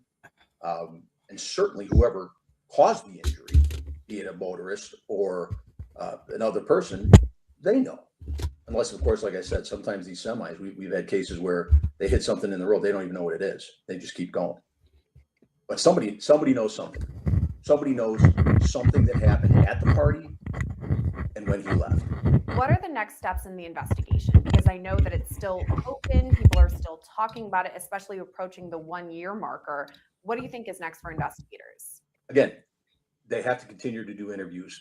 The problem with the crime scene, if you want to call it that, the house, is anything that was there a year ago is not going to be there. Most likely. It'd be very difficult to go back and try to find physical evidence from a year ago. I'm not saying it's impossible. It'd be very difficult. Plus, you have to articulate probable cause to a judge for a search, and it's a year past. So the likelihood, and here's what I find with a lot of judges, the likelihood of evidence to be present 1 year later does not warrant violating the people's right to privacy. I've run into that more than once. So the interviews are crucial. This investigator is crucial. They just have to keep talking to people. And I found out in my business, you got to keep talking to people. You can't solve a crime from behind a desk. You got to get out and talk to people. Right now, Presgrove's death is still under investigation by. Okay, that's it for that. There's a lot to this, guys. It's pretty insane. Yeah. So I do have the photo. Thank you, Molly. The photographs, the videos. So here, I thank you, Molly, again. The kid that was trying to speak out on this, his name was Caden. The post he made said, "My name is Caden. I was the owner of the red Cherokee and the owner of the other gray Hey Dude found on Noah's body. I know y'all might have questions to ask me. I will do my best to expose all of the people lying about Noah, aka spreading misinformation and saying stuff that isn't true. I haven't been active on social media because I've only been talking to people who need to know, the police, the family, and the detectives." Sorry. Sorry, you guys. I did not want to come on here due to people twisting what I will say about this. From the start, I have told the God's honest truth and nothing less. Noah was my friend, is my friend, and can't let all these people keep on lying about him. I was woke up at 5:15. Okay, now this is important, guys. Sorry again. I was woke up at 5:15 due to Jack bursting through the door of the house, alerting everyone that Noah was dead. I woke up 3 boys and looked for my Hey Dude for about 2 minutes, ending up not finding it. So I went with one shoe and ran to my red Jeep Cherokee and drove a mile down the road to where a white semi and a white service truck was. These are the 2 people that called 911, the white semi driver and the white service truck driver. Okay. We were there for about 2 to 5 minutes before being told that we needed to leave. Noah was wearing black shorts when we showed up. Okay, this is what I was trying to explain to you guys. Noah was wearing where'd it go? Black shorts when we showed up. His body was tampered with, and I will stand by that in court in any test. When we got back to the house, everyone went back to sleep like nothing happened.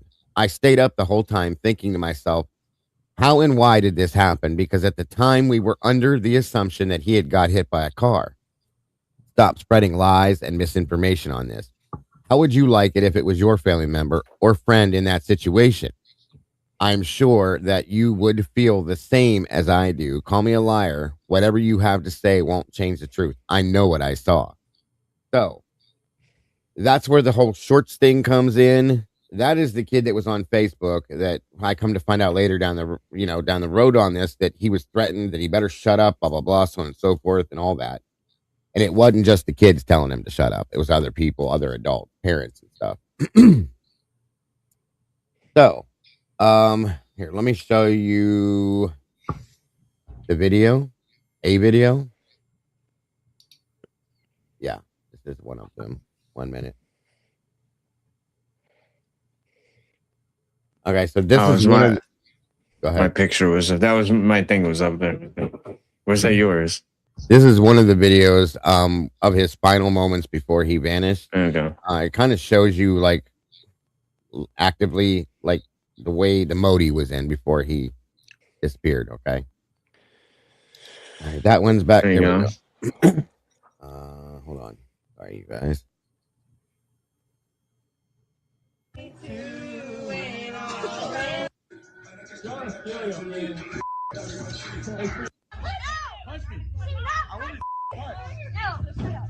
Come on. Yes, come on, Shady. Oh! Damn. This right now, I will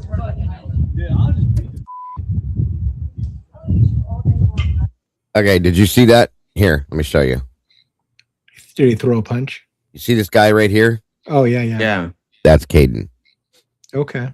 the one that spoke out. And yeah, this is what they're doing right now.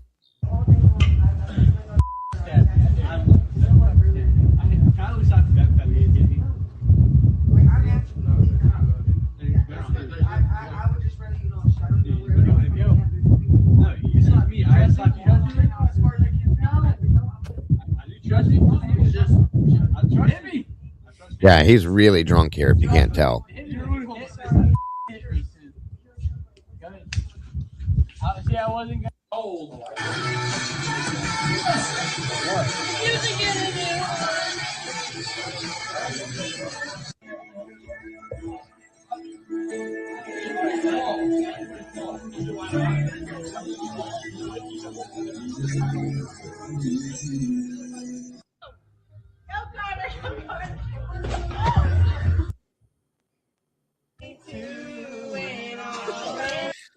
Somebody said in the chat that the guy that you pointed out was Isaac because Caden's doing the recording.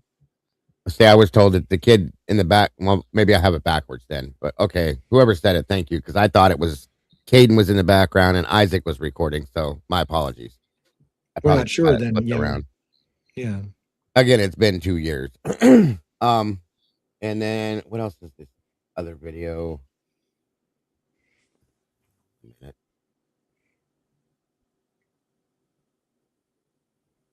right, this is another video from that night that was sent to us. Some of this stuff was sent to us from people there. Oh, wow. That know the truth. I'll just put it that way. Or that want the truth to be known. There's that one. Sorry.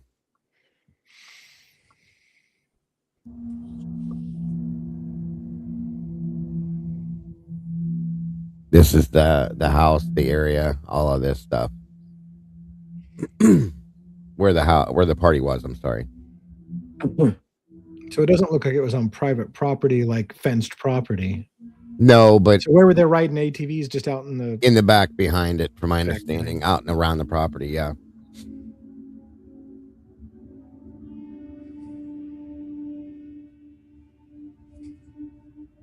A lot of property, as you can see. Is this just a YouTuber that pulled in there and recorded it or something? I believe so. So there's the property, the house where the party was. There's just some standard pictures of Noah, and you can, guys, you know what idiots we are when we were younger and we were drinking. The things we did. There's a photograph of Noah, showing just pictures, just general pictures. Okay. Let's see. There's a lot. All that stuff we just saw in the video. Mm-hmm. You know, the friend, him and the friend back and forthing with the hit me thing. You hit me, I'll hit you type shit. You know, this is him and Jack, his best friend, right there. And if you look at Noah's like stomach and stuff, see all the writing and stuff all over him, like marker writing. I mean, again, this is what these kids do at these parties. I guess we did it too.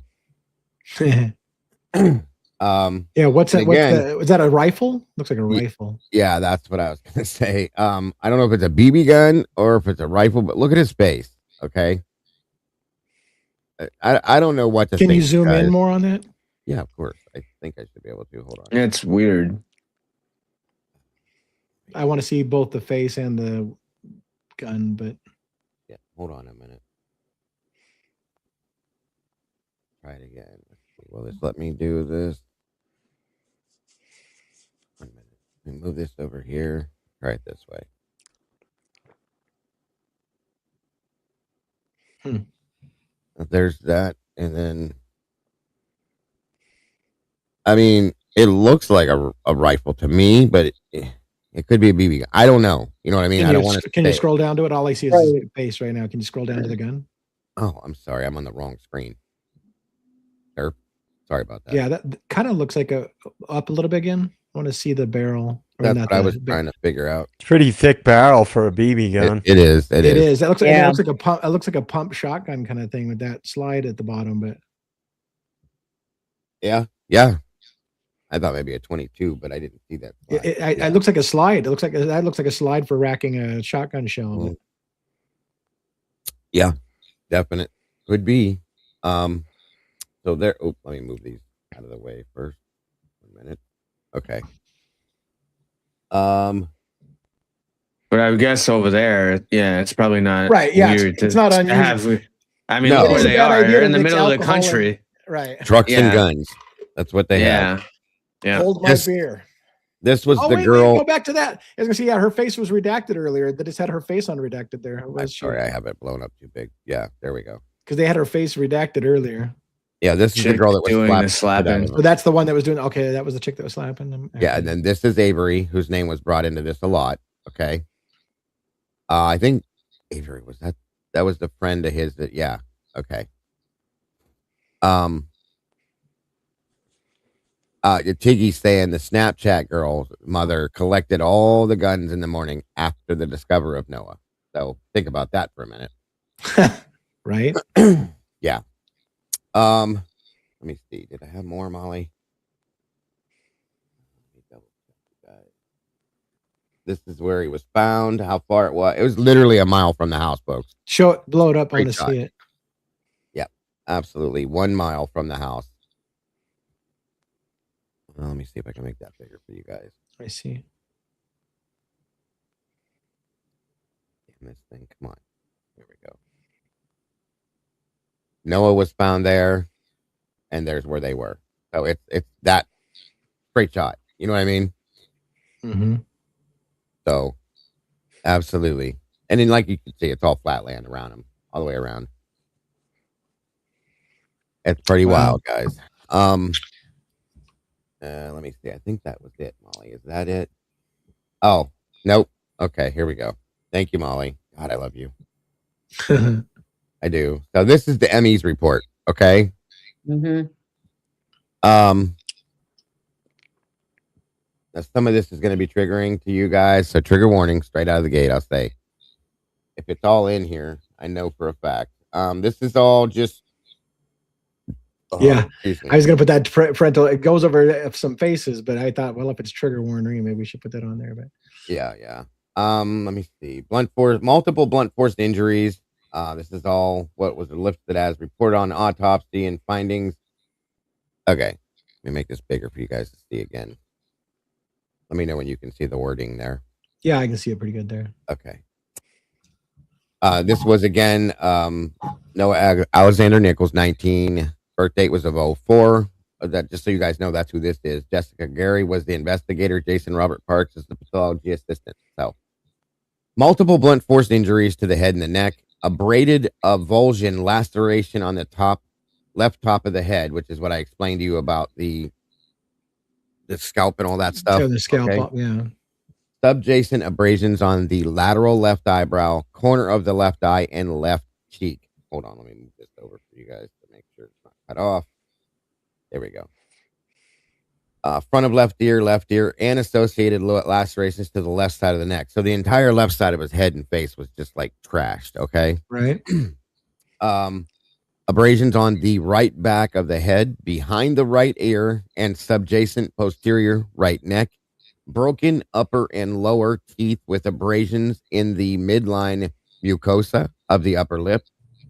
And now I'm going to tell you that right now, that to me says his face impacted something, whether it's ground or something impacted his face. One of the two. Right. Okay? Either his face impacted something or something impacted his face. Right? Absolutely. So laceration on the left surface of the tongue, subcutaneous scalp and the subgaleal hemorrhages on the partial, occipital, bilateral, temporal, and left frontal regions of the head. So pretty much the whole thing on the period. The left temporalis muscle, or I never said that right. Temporalis muscle laceration and hemorrhage, fractures of the left parietal, temporal, and frontal bones. The basal skull fractures, splitting the middles. This is what's crazy to me. I never could get past it. Splitting the middle base of the skull into two. Now, I don't know if you guys understand. The middle base of the skull split right in half. Just like that's That's so hard to do, you guys. Yes. Okay. All right, where was I at? Sorry. I hate this. Anterior and posterior and extending to the left temporal and sphenoid bones and around the occipital bone. The occipital is around the eyes, for those of you who don't get it. Additional separate fractures of the occipital bone extending into the edges of the foramen, magnum, and occipital condyles. Subdural hemorrhage of approximately 20 millimeters. Bilateral I need glasses again. Arachnoid hemorrhage. Sorry about that, guys. Swelling of the brain with lacerations of the inferior surface of the left temporal lobe, brain stem, and its adjacent cerebral vessels and left cerebellum. The brain stem was severed. So stop right there. So what I want to know is post-mortem, can the brain swell? Because does that suggest that he was alive when the brain swelled, or does the brain swell post-mortem? Like, did he die and then the brain swelled, or could it? Brain usually would cause swelling from an impact to the brain, to the head, while you're to the alive, skull. right? Or when your systems are still operating. Like, I don't know that you would get brain swelling if you're dead. I don't know.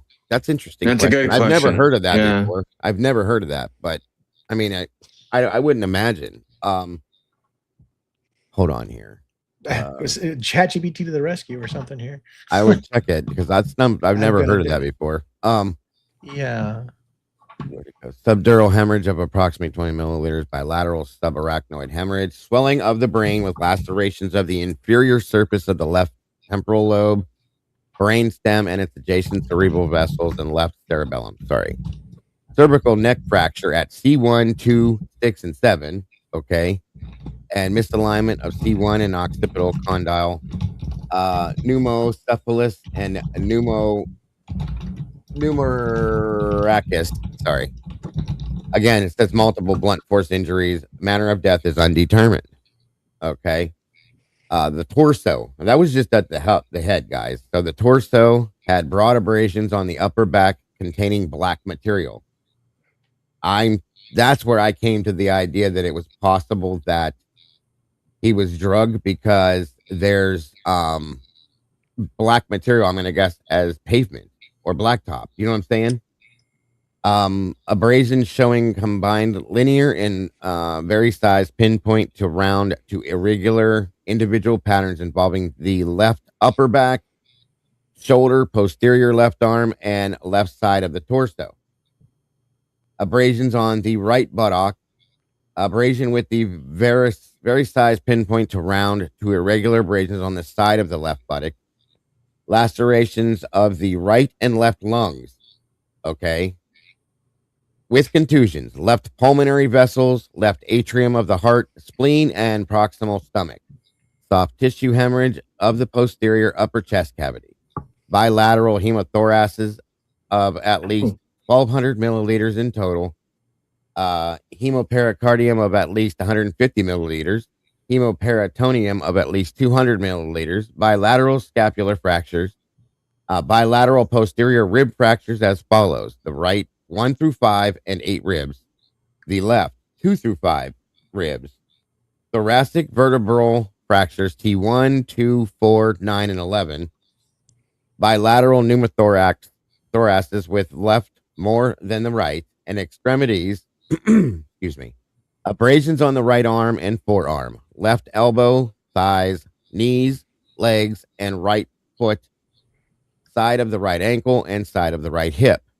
Contusion on the back of the right heel. No evidence of fractures, unbelievably.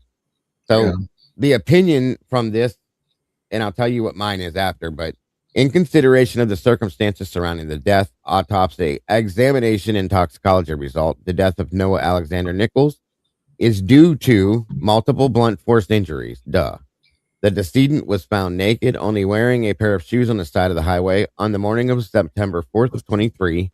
There were no vehicle parts or debris observed on the scene. There's that. At this time, what transpired on how the body was found on the road having multiple blunt force injuries is unknown. Therefore, the manner of death is deemed undetermined. And then it explains here what the circumstances of the death were. This is actually kind of important. This is absolute facts from law enforcement. It says the decedent was a 19-year-old male found on the southbound side of the highway by a passing truck driver on the 4th of September of 23 at approximately 5:53 a.m. He was naked and was only wearing unmatching shoes. There was a pair of shorts found several feet from the decedent and was reported to be his. Excuse me. Additionally, there were 3 pieces of white metal chain. This is what I'm talking about here, okay? White metal chain, as well as part of a tooth present several feet from the decedent. Also, there was a clump of hair found within one of the lanes of the highway several feet from the decedent. Additionally, a clump of hair was observed on the right buttock without blood or tissue. The paved highway consisted of 2 lanes with shoulders on both sides and a speed limit of 65. The highway was poorly lit at night. There was no vehicle parts or debris observed on the scene. Further investigation revealed that the decedent was at a house party and drinking on September 3rd of 23. Then he rode an ATV Ranger vehicle with several men that had a rollover incident. The decedent was alive following the incident and returned to the party where he got into an argument with his girlfriend. The decedent left the house party and was not found until morning of September 4th of 23 on the side of the highway. The rest of this just explains how they found him and when they did the external examination on him. Before you go away from this, go back, see if you can find that line again at the brain swelling. I want to share some information real quick. Yes. Also, I noticed somebody said the chain was his silver necklace. That I noticed they didn't say the size of the chain. So is that a possibility that it's his necklace? And then when they say chain, it very well could be. Yeah, they said a white metal chain. So yeah, it could have very well been. Also, I find that the clump of hair and scalp in the roadway is interesting, right? Because if it was a staged crime scene, would somebody have gone to the level of remembering to put some hair in the roadway to make it look like? So all these things I'm just going off the top of my head, but it could be there was some attached to the backside of his body too, though. That was the weird part. Yeah. I just wanted to see that. I wanted to give a point about the brain swelling because it stuck in my head and we had asked a question and I did look it up while we were doing it. I wanted to read it. Yeah, right there. Swelling. Hold on. Let me get my cursor back. Swelling of the brain with lacerations of the inferior surface. It's not real descriptive on the swelling of the brain. Okay. But it does say there though that the left temporal lobe, brainstem, and its adjacent cerebral vessels and left cerebellum. So that has all been affected as well with this. So what I got was when I asked the question, if there's brain swelling post-mortem, does it mean that the brain was swelled before death? Short answer, true brain swelling generally occurs before death. If it was documented in the autopsy, it usually means that the brain swelled while the person was still alive or during the dying process. Mm-hmm. And it goes on to say, what it actually means. It does say there are other things that cause brain swelling, like oxygen deprivation, drug overdose, traumatic brain injury. But yeah, the brain tends to, if there's brain swelling, it tends to happen before death. And I was just curious if that, again, when you're going on the idea that he could have been hit by a baseball bat, for example, if you're going on that kind of thing, was he still alive for a while? And did the brain swelling indicate that he was alive far before he succumbed to the injuries, or whether it was an instant? Because that's my thing. If he was instantly killed by a car, right, would the brain have swelled? That's what I was saying. Was there a time differential between the brain injury and the point of death, such that the brain could have swelled before he died, or if it had been an instant death, would the brain have swelled at all? I don't know. I mean, based on that, if it was an instant, it probably wouldn't have swelled. No, if it was instant death, there would have been. What that's saying, if right? He died slowly, unless there were other factors in there, like drug use or whatever, that made the brain right before. Yeah. One thing that they repeated numerous times: there was no debris of a vehicle nearby. Right. Trucks have huge metal bumpers. Yes. Not like a normal bumper. I drove trucks, and literally they're massive metal battering rams basically on the front of the Mack trucks and different trucks, which protect the whole front of the the vehicle and the lights and everything because of deer. I mean, you hit driving on back roads in the mountains. There's elk, there's deer, there's all kinds of wildlife, and those bumpers, man, they will just destroy something. And the bumper might have dents on it, but it might not break a light, it might not break a fender or anything like that.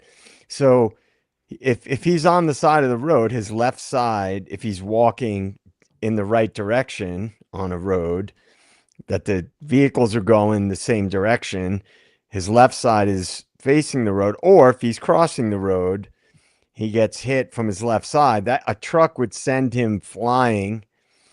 And if they didn't hit the brakes, there wouldn't be any skid marks. And I can tell you right now, truck drivers in Colorado, oftentimes it happens all the time here. DA, it probably happens where you live. I'll say this too, Joe, though, if he was walking down the road, and I'm only saying this because I've been to a few motor vehicle versus pedestrian accidents, okay, he would have been launched into that field. Okay, he wouldn't have been found on the side of the road like he was right there on that line. If he had been if he was crossing the road, though, what I'm saying is, let me workshop this idea in my head real quick. Okay. So if he's walking down the road and he's crossing the road, I'm not formulating it. I got you. What I think happened. I'm just saying with trucks, like if he was crossing the road or somewhat in the road, if he's wasted, he might not have been perfectly on the side of the road, and he gets hit by a truck on his left side. And then it's the fall that created the other injury. So it sounded like the more major injuries were on his left side, which could also explain somebody with a bat that's right-handed, they'd be hitting his left side, or some kind of big, heavy, blunt object. But I was just saying that, like a big truck, I guess my main point was they have huge metal bumpers that might protect the truck from like headlights and things like that breaking on the road. Right. Yeah. And here's the thing. Some of them don't even feel it when they hit things. Okay. Like a bump is like hitting a bump in the road. No, so they don't. But he was found in between the, you know how on the side of the freeway, the roads, there's the yellow lines on each side of the road. Then there's one in the middle, right? He was found in between the edge of the road and the yellow line. We're laying like right there in between it. He wasn't on the grass. He wasn't on the road. He was in between the yellow line and the edge of the road, perfectly laying there. He would have been launched because, as I said, the speed limit was 65, and I guarantee you they weren't going. They probably weren't going 65. We had in my precinct, we had a big truck was going 5 miles an hour, and the guy wound up killing this person across the street. Right, the guy didn't even see him. 5 miles an hour. No damage, to the truck, nothing.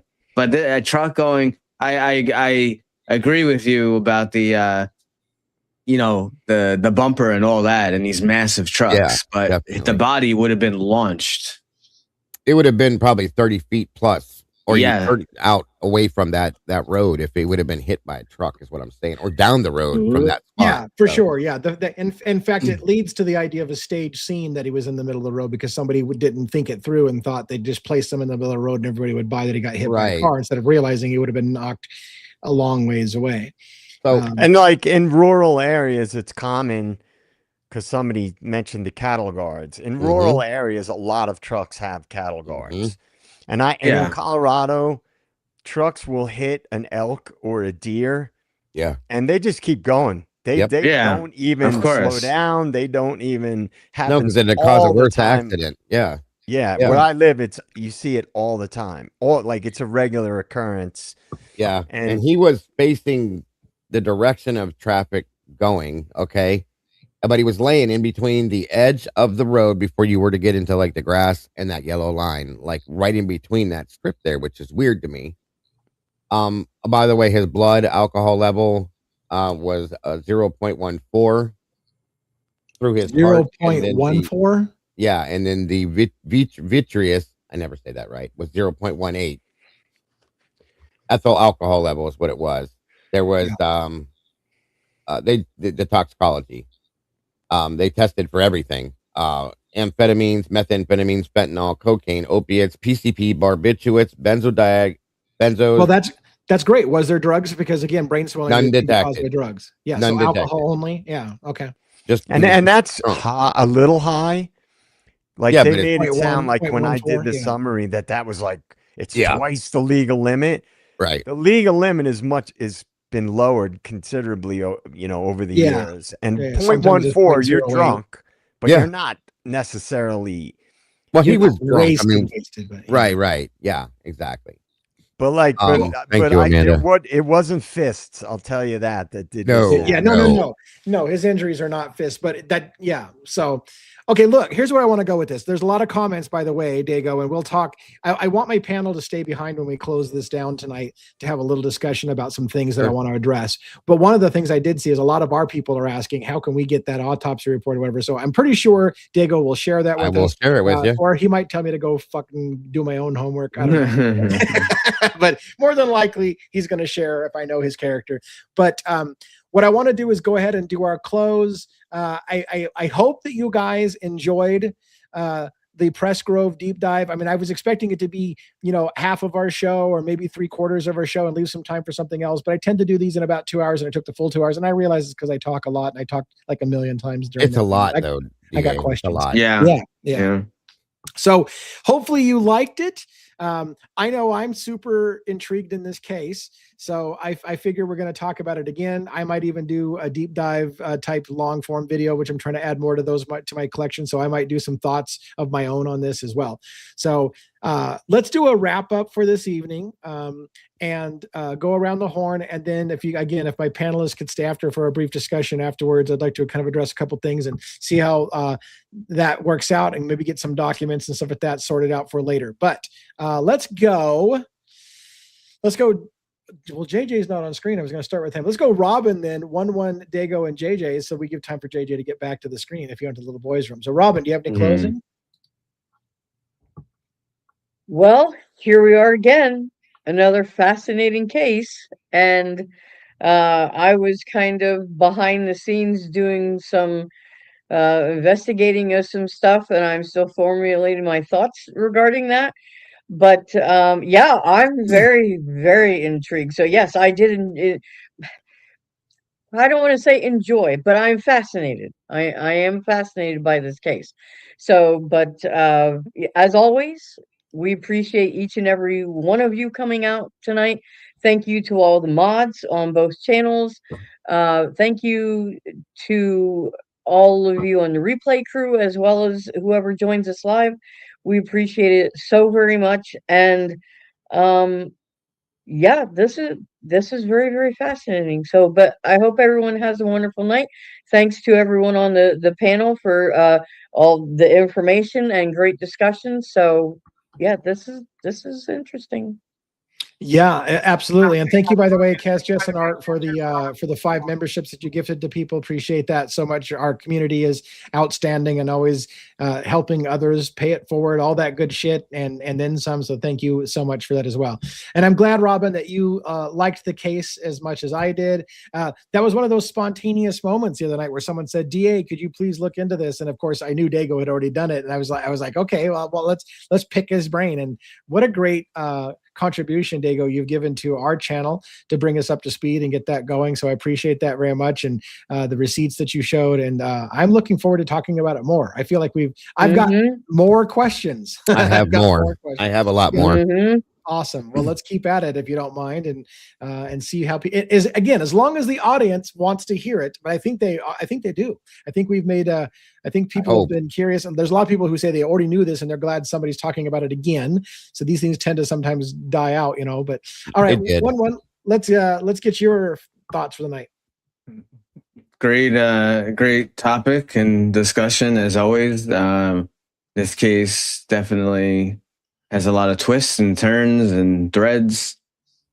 Looks like it's right up our alley with all these different things of corruption and staged scenes and fights. And does it come down to who has more money again.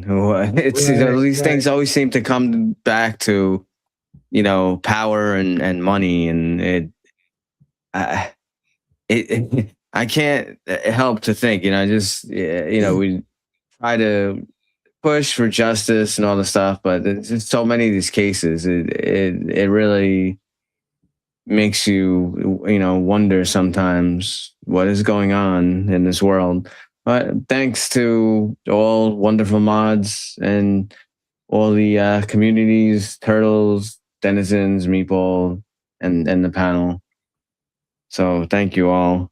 I will leave you with our daily movie quote. All right. Let me know when you're ready. I'm ready. Okay. Fire it away. Wait till they get a load of me. That's quote one. It's Mask. Nope. The Joker? Yeah. Oh, yeah. The Batman? You got Batman. Yeah, Robin got it. Oh my God. No. Essie got Well, it. Essie got it. Don't look at me. I didn't get it. She did. I was the Jack Nicholson Joker. Good one. Yes. Wait till they get a load of me. Batman, you got it. Wait a minute. Good To job. be fair, didn't that line get requoted in the Mask? Yeah. Yeah. Yeah, So I was. Yeah, I'm sure it did. I'm sure it did. Okay. Right. Good job, All right, Esty. Thank you for that very much. And appreciate the trivia always. All right, coffee mug drinker, Dago, what do you got? Forget about it. Great. I'm glad that you guys are reigniting this case again. This one had me transfixed for a long time. I'm still because there's no answers to it again. So I'm grateful that you decided to resurface it. I appreciate you allowing me to help with it in a lot of ways. I enjoy doing that kind of stuff.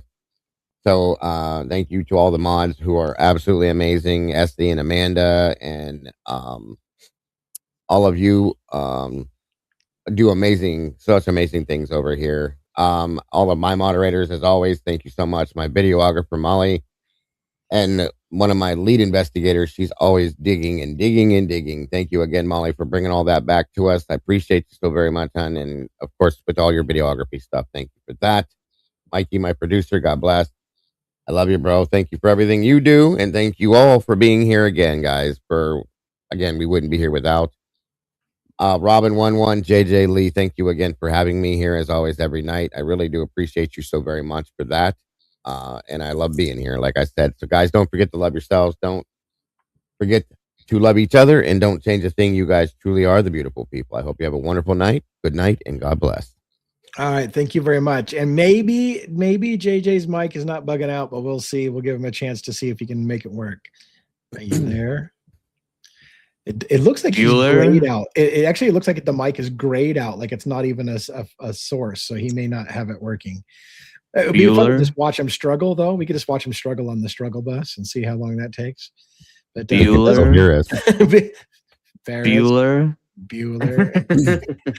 Can he not hear us? I think he can hear us. Oh, but we can't hear him. Nope.